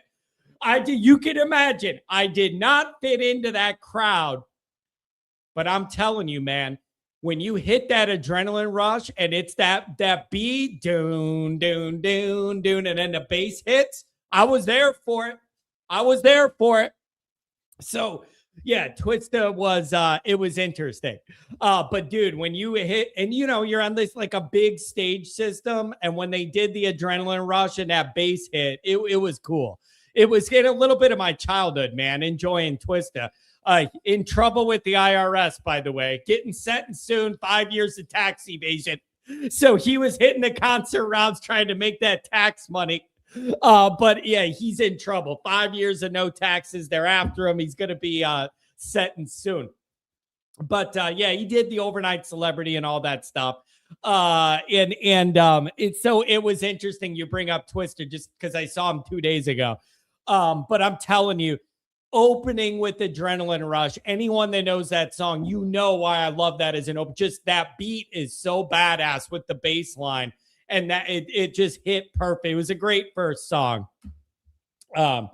Great first song. But yeah, my playlist is all over the place. I'm like from yacht rock to Twista and everything in between. Everything in between. Commander Eric Catfish, we're coming to you guys. I've convinced myself taking Wisconsin lightly is foolish, especially considering our coach's record early in the season. Completely fair. So my question that I've had all this offseason is, how do you balance confidence in your team without crossing the line to being cocky? And that's dangerous. That's where I've been struggling, between confidence in our side, but also having respect for your opponent, not taking anything for granted. This is a team that lost to Northern Illinois and Marshall at home in September. Who do you think you are, taking anybody lightly? So, like, I understand all sides of it, but it's like, you can't be scared. You can't be scared. So, like, that's where I'm at. Where is that tipping point of confidence into cocky where it gets dangerous? So I don't know. I believe this too. I genuinely think Franklin's a good guy, but he's socially awkward. I agree with that. And I don't think the Penn State ecosystem helped him navigate that, because they have these bizarre expectations to win the title every year for no reason. And like, maybe people say that about Notre Dame too, but like, I just feel like those people are so insane that it's just got to be hard to navigate the expectations and everything there. So I don't know, man. Mark, this is a good point too. Mark or Mike, I don't know which you are today. The line of scrimmage should be a massacre for the first half of the season. That's another thing. Whatever you're talking about, these other teams are going to game plan, and they have coaches and analysts that are paid to trip you up and figure out how to find the angles, whatever. Like, O-line, D-line, Notre Dame should be winning those matchups the first 6 games without a doubt. O-line, D-line, Notre Dame should win those matchups. They just should. When you just look at like the depth and the bodies they have, they should win those matchups. Again, though, you should win them against Northern and Marshall too. And you lost those ball games in your building. So screw me. Who do I think I am? So like, we could play this game all day, but ultimately I come down to every night I end up thinking, I got a lot of confidence in this team, but I don't want to overdo it to where it's cocky and I'm taking things for granted. So I don't know where that falls in the wash. Where does that all balance out?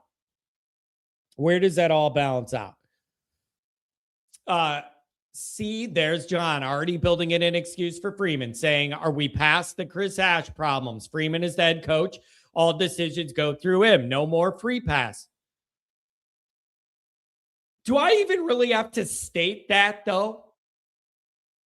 Do I really have to state that? Isn't it like built in that if Ash does the Ash thing again in the first 2.5 games, we have no idea, nothing, and I was giving up 40 points and everybody. And my favorite are the passes where there's no Notre Dame defender on the TV screen at all, and the guy's wide open. Like, it's obviously on Freeman. Like, I don't even think that needs to be said, that if you have that problem again, then that's like, we just need answers. This next month is going to drag like you wouldn't believe, because we have all questions and no answers. Okay? So I don't know. But I don't know. If it happens, we're going to have a lot of problems across the board. Easy E, and then Catfish. What's up, Easy? Chilling, man. Can you hear me, John? I got you. I really didn't have an agenda, man, but I'm off today, so I just wanted to call in. First of all, I just want to say go Irish, man. Go Irish Nation. And the only thing I had on my mind is what Commander Luke just said. That's so ironic because I swear I wanted to fire Chris Ash so fast last year. I really did. And but this goes back to coaching. This is one thing I like about Marcus Freeman. I've lived during the years where Brian Kelly belittled players on the sideline in front of the whole national audience. And one thing I love, and I know I can feel it, Freeman will discipline you behind closed doors, not on national television. You can tell, and you can tell, like if a player's not doing his job, you're not going to see him out there on the next play, and you're going to be wondering why, because Freeman is the man. And that's one thing I love about him. He doesn't ridicule his players in front of a national audience, man. And that's one thing I do love about that. That's one thing I do love. And yeah, I love that by Commander Luke, because I'm sick of Chris Ash, bro. Every time I hear his name. Well, shit.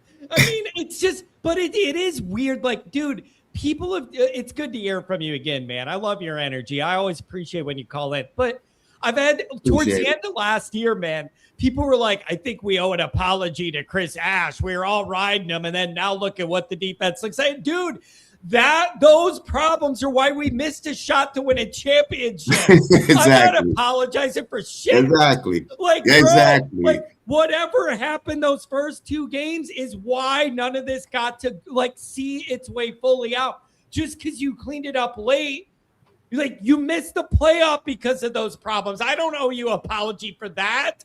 What I do hope is that it carries over and you pick off where you left off last year, not starting over, but pick up where you left off playing good defense. But I don't owe that guy an apology.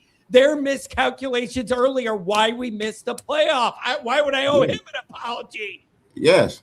And Marcus Freeman is a part of that. So he got to take some of the blame too for letting this guy want to come in and experiment with zone defenses. And I'm like, man, we don't play zone. I like, dude. Like, see, but I do appreciate, you got to respect some of this of like, it's a well-known thing that they always talk about. Freeman empowers his assistants. He lets them kind of run their part, do it. Like he's very empowering to back off and kind of let you do what you do. But I think at some point, like maybe halftime of Purdue, he pulled Ash aside and said, bro, come on, man. What are we doing here? What are we doing here? He said, Ash, sit your ass down. I'm calling the plays from here on out. That's what he said. Every time I hear his name, that's what I hear, Ash. And bro, them first two games, man, I was so mad. I said, if Marcus Freeman don't grab this guy by the collar and get this shit back together, because we do not play zone. Maybe 10%, maybe 5% of the time. We're in attacking defense. I'm going to tell you this too, man. This is a lower level complaint, but I mean it. Sometimes when they show that guy's face on the sideline, he looks more worried than I do, and I don't like that, man. They catch him on a TV angle, and Ash looks sometimes. The look on his face looks like he don't have the answer, and I would rather he fake it. Hey, man, I swear I miss Al Golden because Al Golden always had the poker face. And he grew into his role with Notre Dame so well. I miss Al Golden. I'm not gonna even lie, man. I miss Al Golden as our defensive coordinator, man. He just fit. He fit. People are saying now, remember, people wanted Al Golden gone after the first few games. And let's not remember, Marcus Freeman had some rough moments early on as the DC under Kelly. So maybe there is just got to be an adjustment period here that we have to deal with. But the thing is, it should be over. That needs to be done. You got it. It needs to be over. Yeah. I didn't have any problems with Al Golden. The only problem I had with Al Golden, one play call that he called, and I just, for the life of me, couldn't believe what I was seeing, bro. When he called that double safety blitz against Ohio State, oh my God, I lost it, bro. When I seen that double safety blitz, I said, what are you doing? I haven't seen this type of call in, I don't know, besides Madden. when I play Madden, when I used to play Madden, I'm like, you really call a double safety blitz against one of the most potent passing attacks in college football? What are you doing, bro? You don't have Kyle Hamilton and Harrison Smith blitzing. You know what I'm saying? I don't even remember the damn safeties at that point right now. Yeah. I don't even remember who our safeties were. We gotta be we gotta be beyond all that. And you gotta play really good dude, with this talent on all three levels.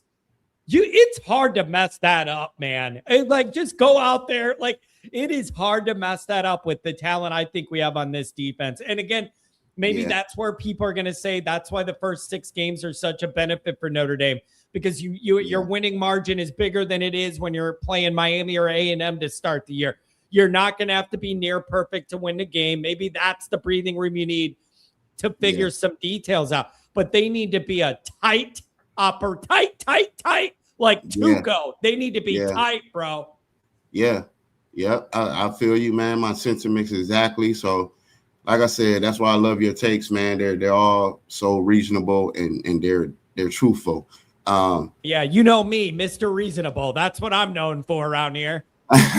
You are, right. Even with your rants, man, you still are reasonable. Hey, I want to ask, though. I got to ask you, man, which tailgate are you getting to? One or both? Come on, man. Right, kind of like this Rise or Miami? Let's go. I don't know, John. I'll let you know. I didn't have any plans because I'm still mad about the blue and gold game I had. I was supposed to be there at your tailgate, and I had problems with my tickets, like with my phone and trying to retrieve them. Man, I got so mad, bro. But anyway, I got so much stuff going on, like with my daughter in college right now. I'm really planning on watching all games from home right now. But if I can, just know you got an offer out there. You have a good home base. If you can make it, we'll have tailgates for both those games. No, I appreciate it, man. I just wanted to start it the week off on a positive note. I love everything Notre Dame is doing. I don't have no problem with anything part of the program right now. I'm really happy, and I think our fans should be happy instead of being negative and just quit thinking about what could go wrong. Look at all the things that are going right. We never had this in a long time. That's a good point.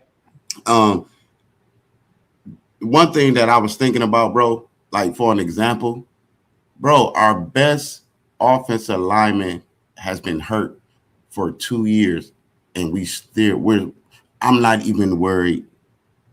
You couldn't even say that back in the day. Let's say Quentin Nelson got hurt. You're not worried about Will Black's first time starting guarding the quarterback's blind side. You don't have no worries about that. No, I trust our coaches.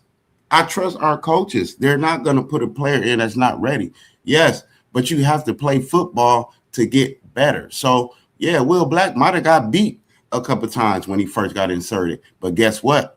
When he started asserting himself, you see the greatness in Will Black. He became a first-round pick for a reason. Like, we have talent now, y'all. We don't have to rely on one guy. Only thing we worried about is CJ Carr getting hurt. If Leonard Moore gets hurt, well, what you gonna do? Cry? Well, what are you gonna do if Adon Schuler gets hurt for the year? Are you gonna cry? What if Bronte Johnson? We don't have any worries at this point, and I think people need to appreciate that. That's why we're recruiting the way we're recruiting. Wait, but weren't you just worried about Chris Ash? Now you're saying no. Hey, that's a coach, bro. We can hire another coach to coach this beautiful football team. We can hire another defensive coordinator. That's nothing. But you can't replace the talent that we have. Anybody would be happy to come in and coach this talent that we have. And I'm thankful for it. And that's all I can say, man. Hey, shout out to everybody. Louise, Renee, WPP, Adam, Mark with glasses. Hey, I just want to start off on a positive note because I'm really happy where we are, starting with our head coach, man. I'm really happy. And I haven't been this way about Notre Dame in so long that I can't even remember, man. So go Irish. 2026 is our year, y'all. just relax and just watch us rack up these wins, y'all. I hope so. Hey, we'll talk to you, man. Thanks for checking in. Always good to hear from you. You too, bro. Have a good one. What a nice guy. But that was a journey. He was worried, and then he came back, and he's like, I love where we're at. That call sums up the old Notre Dame thing, man. You're all worried, but you kind of feel good, but you're also kind of worried. And you're like, data. We're all just ready to get the data, not theory. What if? I need the data. Wine and cheese. I remember WASBT. Does anybody remember? Wasn't that the hour it said WNBC was doing a pregame show? They were talking about Chris Ash, and honest to God, the lady reporting said Chris Ash and then corrected it to Ash. The video's out there. Oh, that's funny. That is funny. Tanner, when are we going to do the promotion for the Patreon? I'm going to give it a try. The plan is going to be probably right. We're going to line it up right when camp starts. So it'll either be like the day before or like right when camp starts. We're going to do a promo we'll push out there. So you could join it for half price for a month. See if you like it. Here's the other thing. We're adding some really cool new stuff for the Patreon, and a big new personality is going to be a part of breaking this all down. And it's somebody that you will all know and recognize the name in Notre Dame land. And so we have some really interesting stuff coming there. Really excited to be able to add this person to our content team. And I think he's going to bring a lot, and he's got a lot of credibility in this area. Take that hint however you want. Mark with glasses. Rice is about to be lit. Don't you mean boiled? Isn't that what you do with rice? You boil it. You don't light it. But I want to see him honor Lou. I want to see him honor Lou. Tex ND says, Charlie Weiss, it is not him. The last belt loop is hanging on for dear life. Catfish, good morning, brother. Good morning. What's up? How are you, Johnny? I'm good. Now people are naming all the name. Brian Kelly. No. I heard Brian Kelly. That's what I'm saying. Brian Kelly is out here. He's out of work. I'm just saying. Is that who you're putting on there? Brian Kelly is not joining the Patreon. I hate to disappoint you guys, but he is not. You guys are hilarious with these names. I figured you would. I figured you'd say Brian Kelly because he could give the trolls a voice. You know what I mean?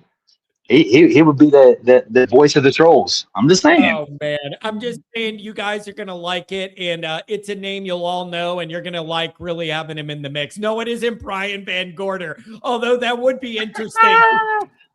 Because who knows what you're going to get from Uncle Rico.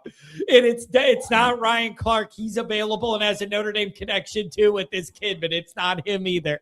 Anyways, Catfish, what's going on? Thanks for waiting backstage. I know you're at work. Thank you. No, I appreciate you having me on. I want to kind of go into a little bit of that excitement. We got 41 days here. 41. That's it until we're kicking it off. And we're talking about being negative and all this stuff. These people wanting to try to, worry about stuff that, we can't worry about. The things that we know, we got a offensive line that's majority back. CJ's in year 2.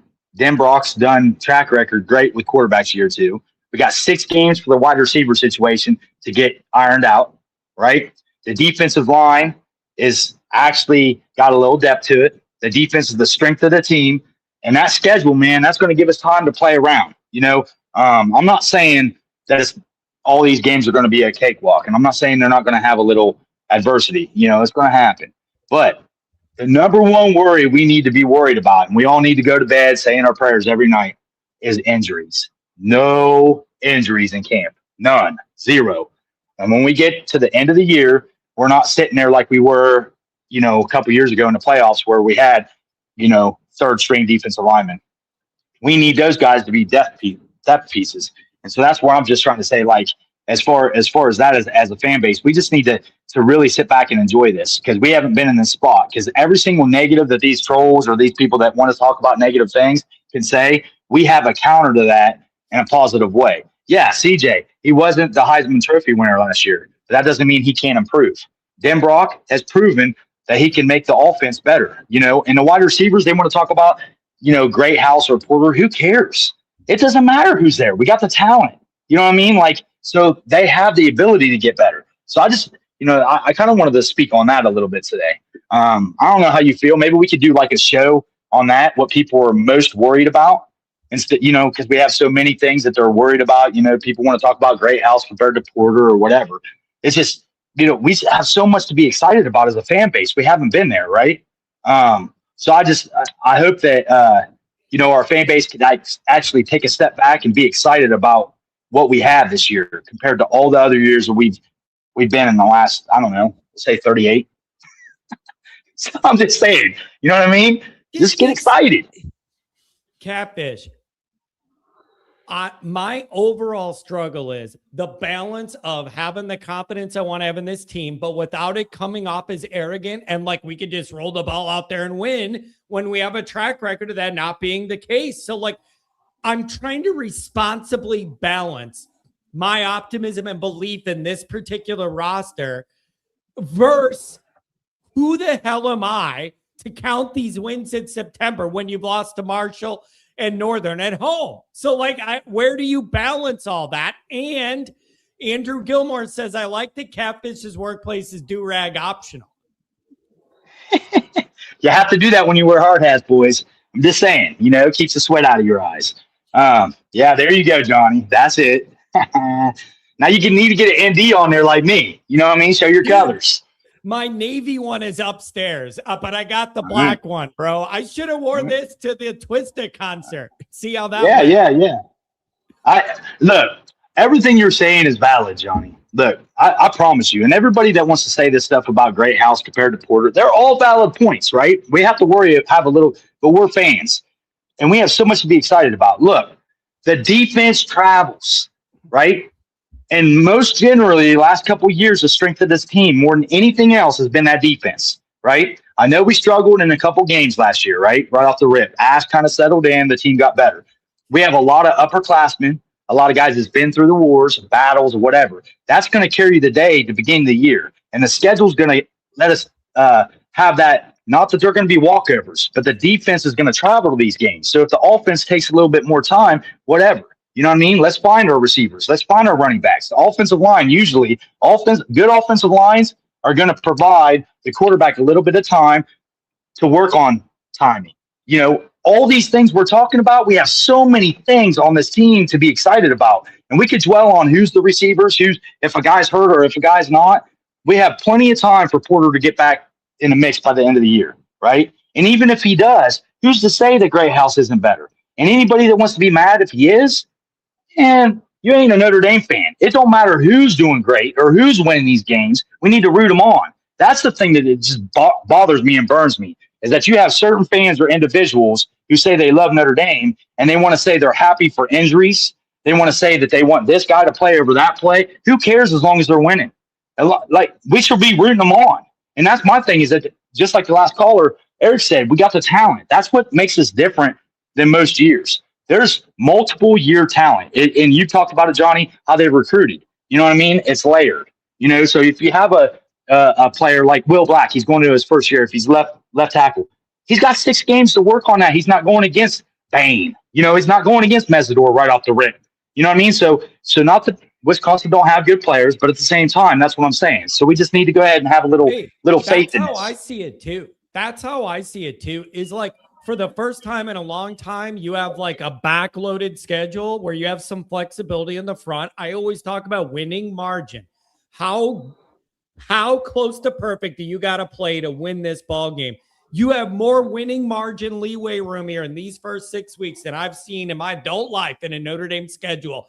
Take advantage of it. You don't have to be 100%. perfect to collect wins here. And if you do, then something's really wrong. And that's the thing, is we got plenty of time to be mad if this stuff don't happen. You guys are going to have a whole football season to sit there and dwell if something bad happens. But until then, let's be excited about what's going on. I mean, literally, as a fan base, we have not been in this situation for so long. Now, we could say a year here, a year there, but they have been building something. And Freeman and the staff, are right there. They're right there. They're right at the edge of just busting through and being that team. And for us to sit here and act like we're in one of those rebuilding years or something like that, I just don't. I understand as fans worried about the past, and I understand what you're saying, Johnny, and these guys, but be excited about where you're at, because we're not guaranteed this all the time. We're not. You know what I mean? Like a couple in Jagasol last year, going into the year, he was our best line, all excited, and somebody's on an ATV and gets hurt. Like, you know what I mean? Like we need to hope and pray that crap don't happen. You know what I mean? Like, and if we don't have that stuff happen, it's aligning, man. It's going together like this. I'm just saying, we're right there. And Freeman and the boys, they're going to have them ready, man. I think they're biting at the bit to get out there, man. I really do. So, and this SEC stuff, I just want to speak on this real quick. Who cares if these guys want to do their own league? I'm with you on that. And I almost think that they're trying to leverage, like they're trying to play a game here, almost like they think that they have a leverage that they don't really have, because they know that they're not where they used to be a couple years ago as far as like in college football. It's been proven the last 3 years with who's won the titles. You know what I mean? So I think that they're trying to leverage themselves back into a spot that they don't really have. They have no leverage. If they want to go do that with that 18 teams or whoever they have, I guarantee you're going to have some of them teams fall out and go back to the NCAA. I almost guarantee you will. You know what I mean? They're not all going to follow suit. Yeah, and I just think they're all talking. It's just talking, because it's just like it. Come on, we know you're one of the big two, and we respect that there's a lot of good athletes and good. We get all that, but they're like overdoing it. It's like, well, what would you do in your playoff if we weren't involved? Well, you weren't involved in the last 3 title games, so I don't know. Keep doing what everybody else is doing. 100%. 100%, man. Like, I don't know. That's what I'm saying. Just let them do what they got to do, man. We're good, man. We're good. That's what I literally, that's what I wanted to come on and say. If you have a show, let's do a show about what one thing people are worried about the most. You know, that's what should be very, like, mine, like, is injuries. That's number one to me, man. You know, all these other dudes, they're worried about other stuff. I'm worried about injuries, bro. You know, and some of these guys are worried about CJ and stuff. Let's talk about that. You know what I mean? Like, we can worry about 100 things, but what's the one thing that we're worried about the most? You know what I mean? If we stay healthy, we're good. That's all I'm going to say. That's what Kaz got to say today. I love the energy, brother. And then are you and the whole family going to be able to make it to Rice for the tailgate, or what's the plan? That's Rice is my granddaughter's birthday, my first granddaughter's number 1 birthday. So we're going to see. We're going to try. But if I can't make it, I'm going to be there in spirit. But I got Miami tickets, and I'm going to be there. That's we got that down. November 7th is done. We got tickets for November 7th. We're done on that. We're going to be. Well, then you can hit that tailgate. I told you I got the moonshine. The moonshine's on the way, man. I told you I'm sending it down there to you. Ooh, Catfish. We got it. We got it. You're the man. Got it, man. I'll see you on Raw tonight. All right, man. I'll see you later tonight. Have a blessed day. Later. I love that dude. Johnny needs Colt 45 and 2 I'm going to tell you this right now. If you want to be supremely entertained on YouTube, type in Afro Man testifies in court. And it is amazing. He testifies in court, totally dismantles the police department, the whole government thing, the court system. They were not prepared for it. And he got up there and testified in a case he has, totally ripped to shreds everything the government presented, how the cops behaved, ripped on everything, and won the case. I'm telling you, if you know who Afro Man is and you're interested, type in Afro Man testifies in court. He rips the entire system, has a one-liner for every single thing they say, and he wins the case. Isn't he wearing an American flag suit too, John? He absolutely is. He is literally wearing shades and an American flag full-bodied suit.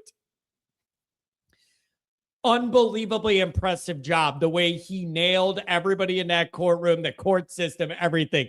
It's so entertaining. It's hilarious. I love it. Adam, what's going on? Hey, Johnny, how are we, buddy?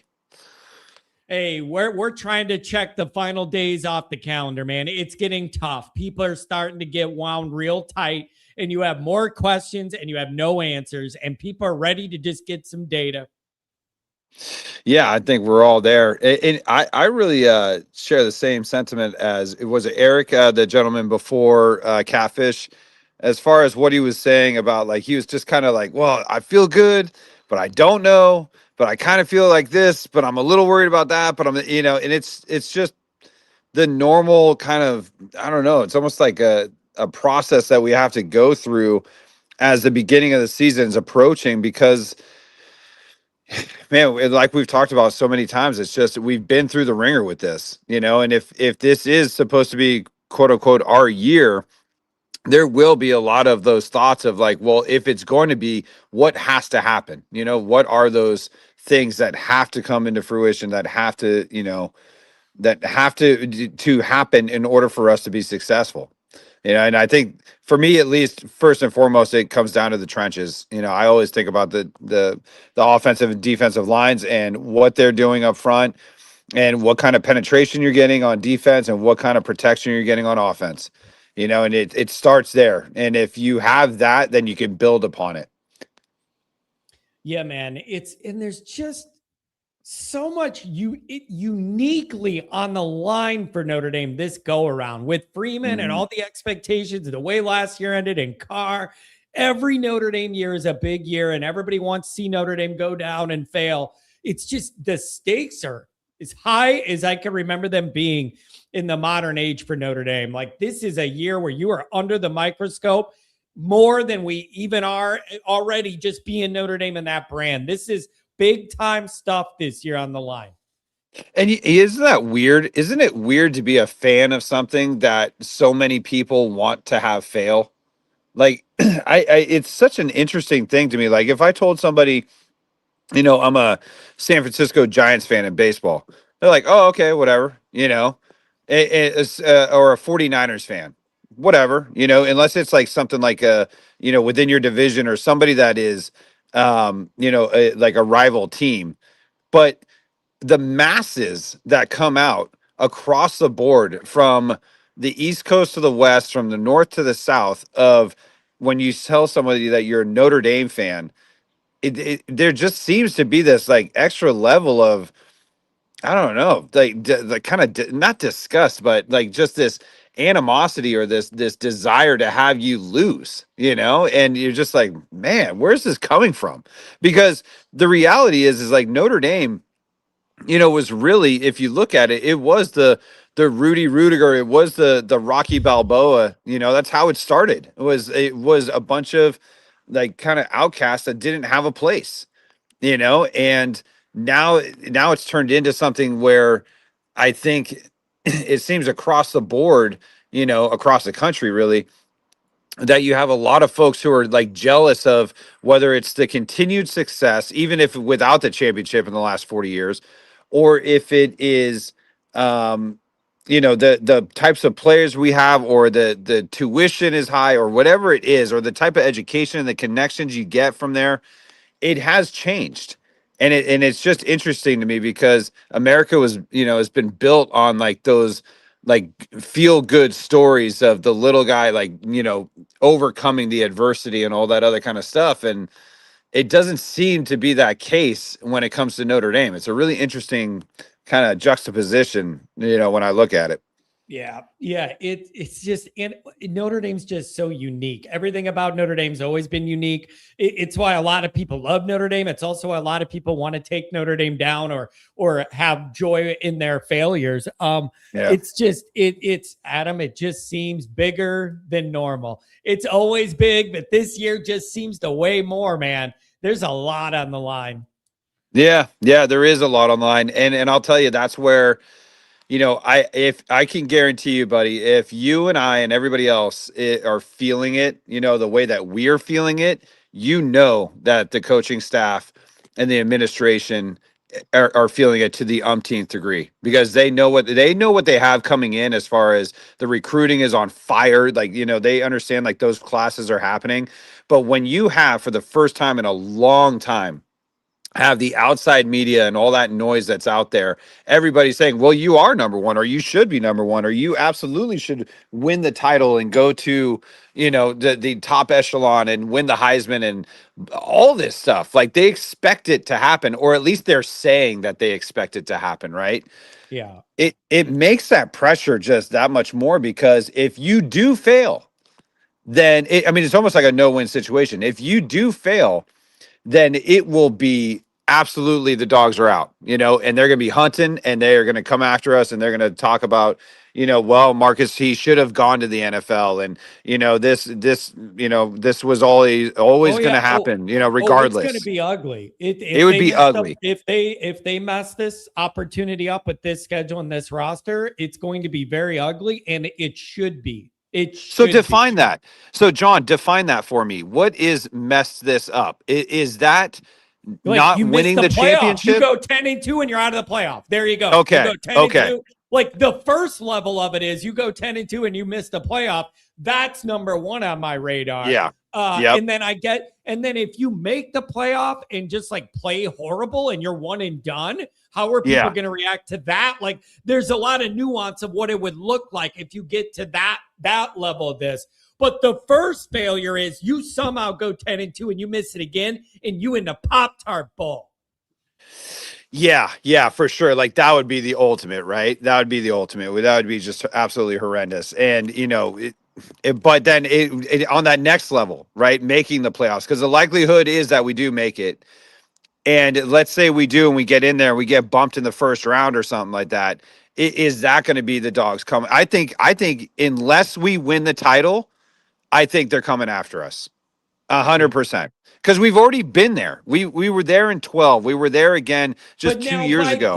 Who do you mean by they? I'm thinking the country, the entire, all the opposition, all the people that come in and troll on Always Irish and want to just see us fail. Adam, what I was going to ask is, I think you're going to have a lot of heat from inside the Notre Dame ecosystem if this fails. Like, that's what I was thinking about, is like the disappointment and frustration in our own ecosystem if this thing flames out.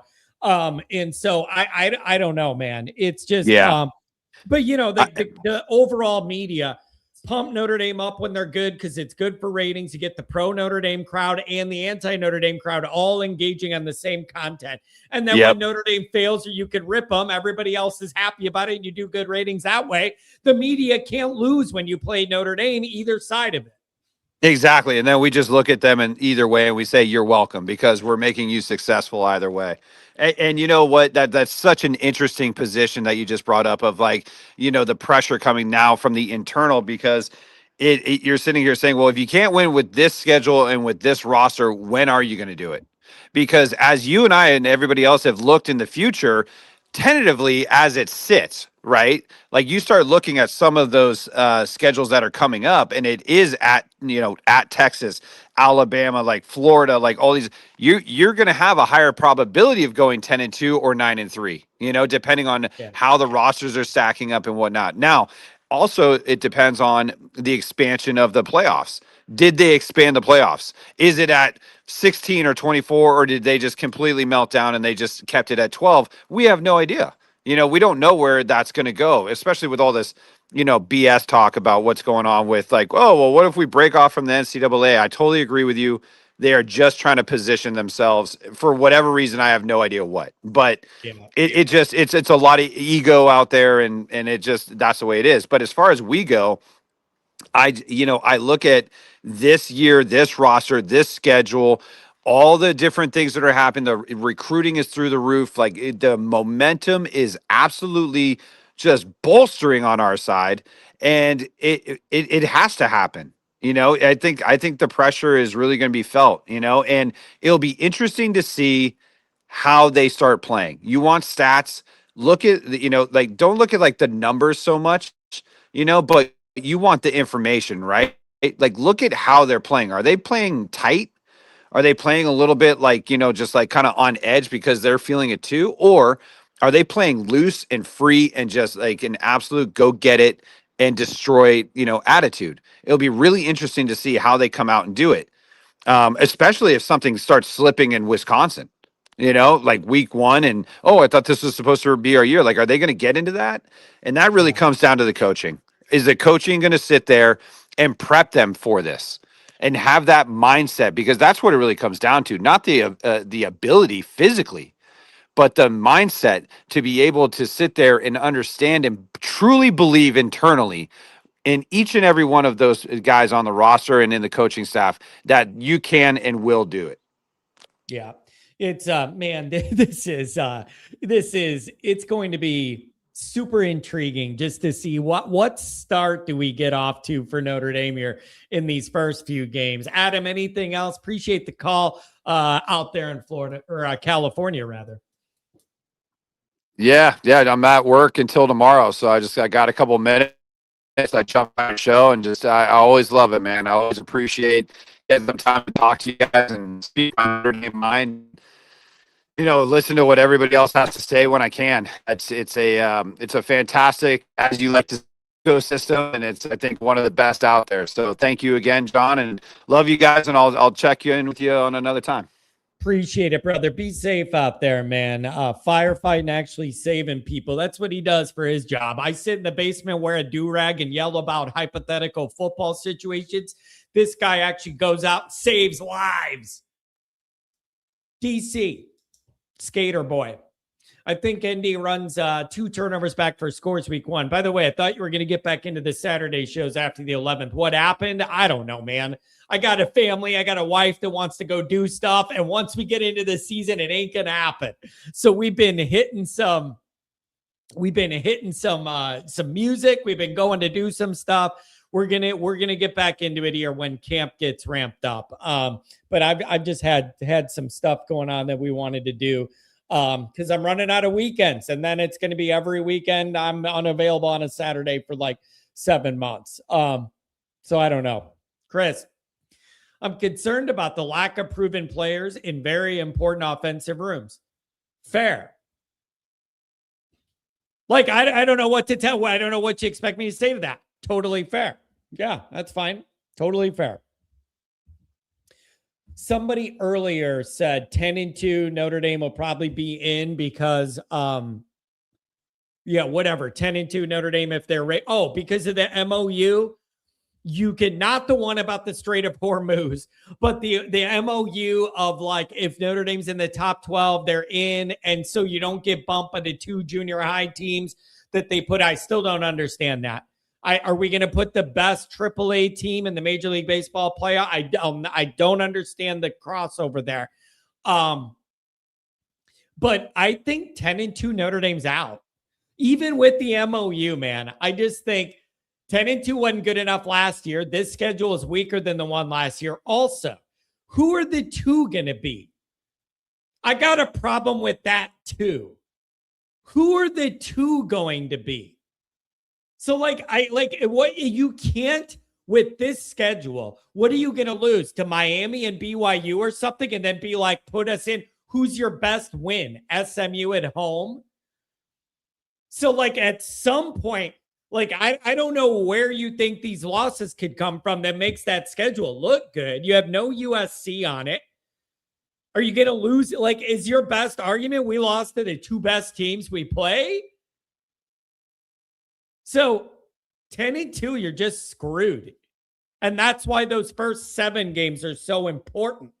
Beating the crap out of 6 teams, you're a double-digit favorite then. And then whatever sort of physical battle you have with BYU that I'm expecting, you got to drag it out and then ultimately win it.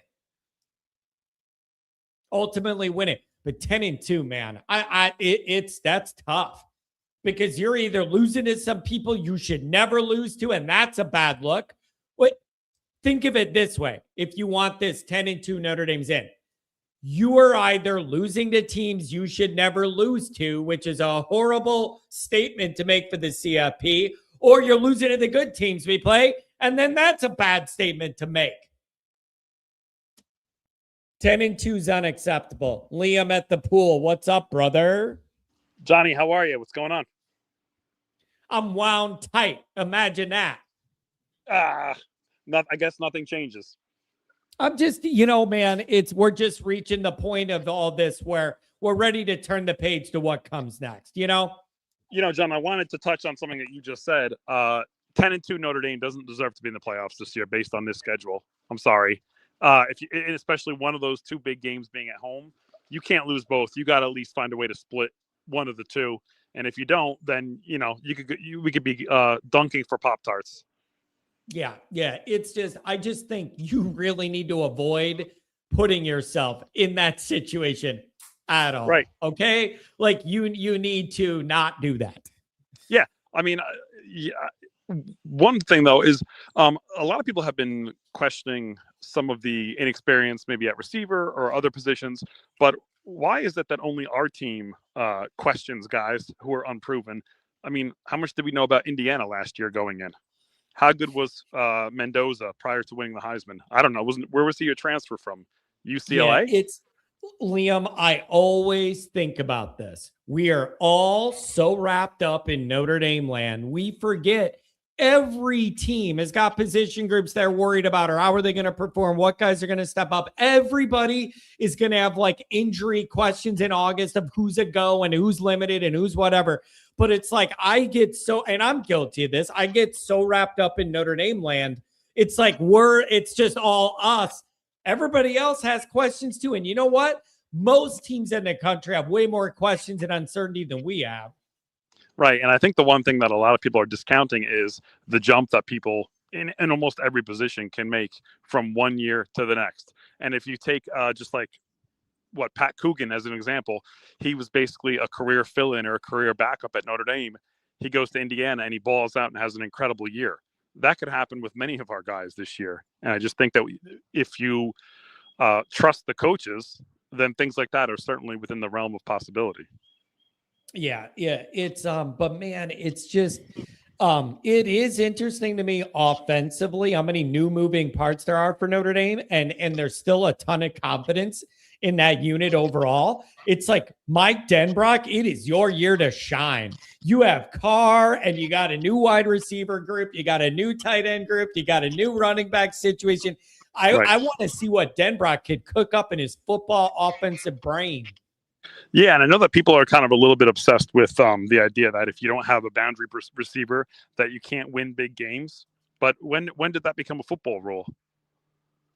Yeah, it's when did that become a thing?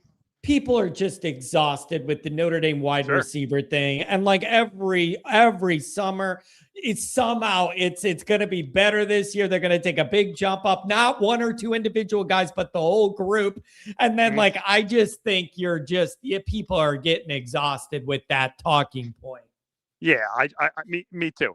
I get it. You want an all-star, an all-American at every position, and maybe folks are used to, actually they shouldn't be used to it based on our former recruiting, but maybe people want Notre Dame to have all-Americans at every level of the offense and defense. But I just don't necessarily think that you need Randy Moss playing boundary receiver to win a national championship. Yeah. It's but I think it's the totality of the frustration over the years. I think that's what's getting to people, because there's just less patience for the debate, because we've been frustrated with that and built up and let down many cycles here over the summers. And I do think that that's the field. There's just less patience there. Yeah, and I get it. And I understand that people maybe are questioning Mike Brown's success regarding player development. But this is the year where you're going to find out whether this guy can do a job or whether if he needs to be replaced by someone that's better. Because at nearly every other position, including some of the new incoming defensive coaches, you've got guys that we know can develop and recruit. So, maybe this is a great way to figure out whether this guy is going to be a long-term fix or whether, we have to try and improve after this year. Yeah. So I don't know, man. And then also, I just don't know how much information we're going to get from camp. It sounds like the media is going to be very limited. So you're going to get what they show you, and then whatever nuggets people hear rumors of. So I think even August is going to be a little tedious. You're not going to get the info we want, I don't think. Well, no, I mean, at least Notre Dame's PR department is going to be consistent. They had a 30-second commercial for Jeremiah Love's Heisman candidacy, and they're probably going to give us 30 seconds worth of information for, whatever's going on during summer camp.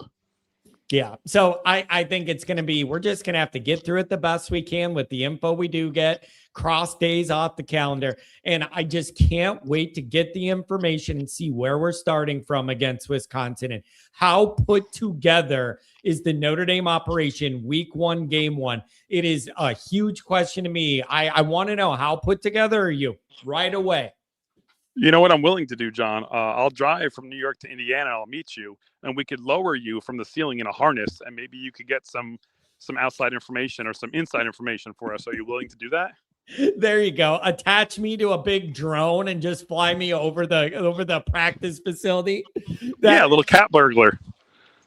Yeah, that'd be good. But I know some people that work at Notre Dame, and even they weren't allowed in that new football facility, the indoor one. They were like, no, you guys ain't allowed in here. So like, I know some people that even work there that can't get in and see some of this stuff. Why is it that they're locking you out, but they're letting Brian Kelly have the key back to the mansion? He's allowed to come back whenever he wants. Oh man, I don't. I'm offended know, for you. I do not want to cross paths with him the next time I'm there. I'm just kidding, John. Yeah, I don't understand it either. Yeah, it's so, Liam, I don't know. This is just going to be a tough next month. We're just going to have to all get through it together, and then soon enough, football will be back, and we'll be riding that week-to-week wave, baby. What we got? 4 weeks left, right? Yep. Okay, we could do it, John. I just wanted to say thank you, and great show as usual. Shout out to the chat, and thanks, John. Keep it up. No problem. Have fun at the pool, buddy. We'll see you on Raw tonight. Man, really robust morning show here. All right, I got to get going. We're already over 10 minutes. And so be sure to check out the McAfee show, I guess. We're going to have our recruit there. Notre Dame people feel great about it. You're adding another elite defensive line prospect. And again, I'm going to end the way I started this. Notre Dame fans are already taking for granted this elite recruiting, and it's starting to bother me. I'm telling you. People are taking it for granted already how far this recruiting operation's come. And it's bothering me a little bit. So it's okay to soak in how far this operation has come with the talent and take a minute to enjoy that and look at them 247 rankings and enjoy where you're at and how far Notre Dame's come. I do feel people are taking it for granted already. Let it soak in and enjoy what Notre Dame's doing, okay? We've been waiting for this forever. It's okay to embrace it and let it sink in. Love you guys. Thanks for being here. Thanks for the donations. We'll see you on Monday Night Raw.